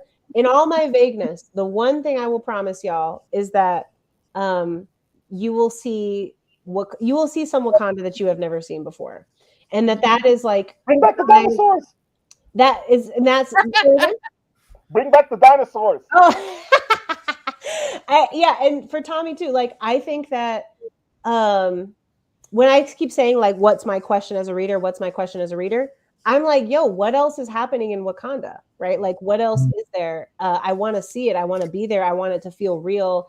And so I can say that, y'all will be seeing some Wakanda that you have never before seen Wakanda. I can say that. I love it. That's brilliant. Yeah. Thanks for I really appreciate this conversation, because a lot of the interviews that I do I say this with love, respect, and gratitude, and no shade, but they are for very general audiences who maybe are not as familiar with the deep dives of the stories. And I appreciate doing those interviews because, as I've made abundantly clear, I'm trying to bring more people in, but it's really fun to be a nerd to just be like, I don't know, who would win in this fight against this person, that person, and so I really appreciate going there with you. And I think you've also given me a lot to think about. I always think it's worth, this is like the middle school teacher in me, but I always like to try to understand the question beneath the question. And I think I feel like we've reached a really interesting place in this conversation around when people say like Monica and Adam, or, Storm and T'Challa, like what's really beneath that. And I feel like we all went on a journey and learned something. Mm-hmm. So thank you. We want to be seen across the board. Yeah. And I am really grateful for the opportunity to tell these stories. And I see part of the way it works is that, this is not my IP. I don't make money when Wakanda Forever comes out. We don't own these stories. And what that means is that you catch the ball from somebody else and then you pass it to the next person, right? And so I'm picking up where this run will leave off, and I'm trying to tell what I think what I feel confident, y'all can disagree with me later, but I feel confident right now is an extremely, extremely cool story. I'm writing a story that I would want to read. I think it's really dope. I'm like geeked just thinking about it. I can't wait for y'all to see the art. I can't wait for, that's why it says promo image only. That is a very cool promo image. That is not the cover. That is not the character design. There is so much more coming, and very cool art. But yeah, promo image, not a cover, not a character design. I think it's going to be really cool.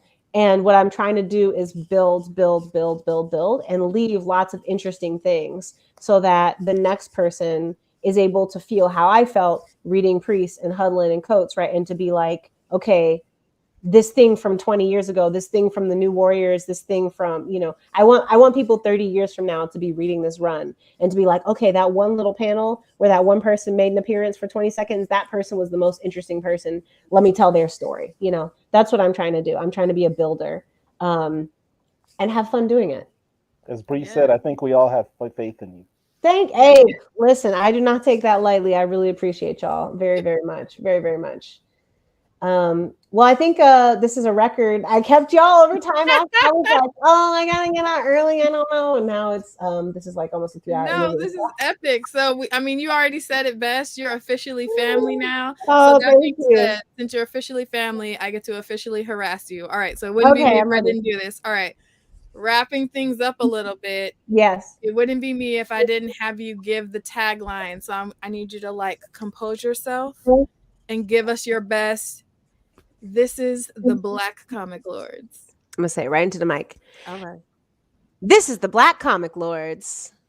Hey. Is this like a radio tag? I'm like, I'm Eve Ewing, and this is the Black Comic Lords. Awesome. Yes, one of those. Epic, purely epic. So in a world where the Black Comic Lords became tyrants and took over the rest of the world forcibly with their secret agents that also were blowing themselves up for some reason. Did someone give you transcripts from our last meeting? Like, how do you know that? Those are one man. Those are secrecy. One man. Put that on the low. Like, you know, put on Derek, the last person with the headphones on who no one can see behind the scenes. Only he can stop Paul's master plan in Black Comic Lords. Black Comic Lords. Solid. Subscribe now. Yeah. Subscribe now. Love it. Like and subscribe. Like and subscribe. I'm basically a voice actor. It's like kind of, you know. That was phenomenal. Thank you. Definitely got the best tag. Just so Thank you know, you. we're definitely using that clip. And another clip that I will definitely be referencing is your cookie song about baking cookies. Oh yeah, thanks. You know, world domination only sounds crazy if you're unsuccessful. There you go. In a world where Paul is successful. World domination.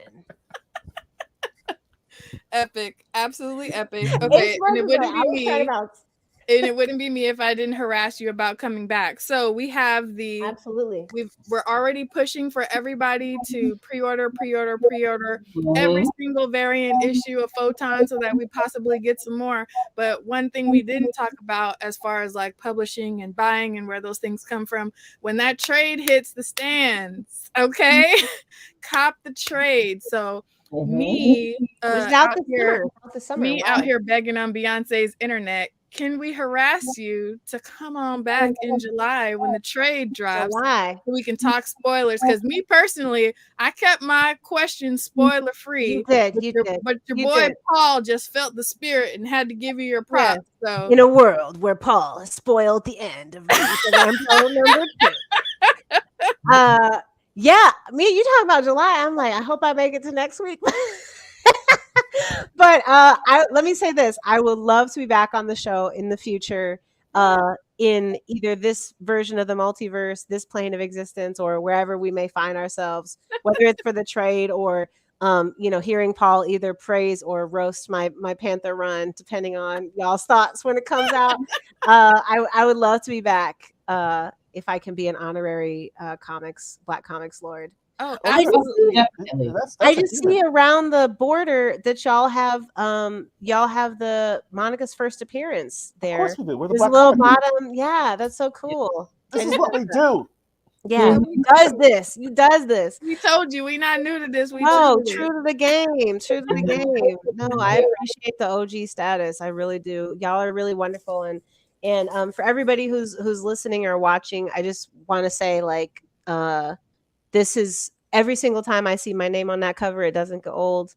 It is literally a dream come true. It's unreal. I can't believe I get to do this. And you know, your hard-earned dollars are not taken for granted. And I know you have a lot of time. There's a lot of things you could be watching. There's a lot of things you could be reading, a lot of comics, a lot of music. You know, things are finite on this world that is full of content. And if you have ever read anything that I've written, I deeply thank you from the bottom of my heart. And I'm every second that I spend working on this stuff, I'm trying to earn your $5. You know, I'm trying to earn your time and earn your hard-earned dollars by telling the absolute best stories that I possibly can. And so I really appreciate you and really appreciate the chance to step into this decades-old legacy and try to handle these characters and these stories with care in the best way I know how. And if not, I got another job. So Well, that right there, that passion is why we trust you. So thank we're you. super grateful to have had you on.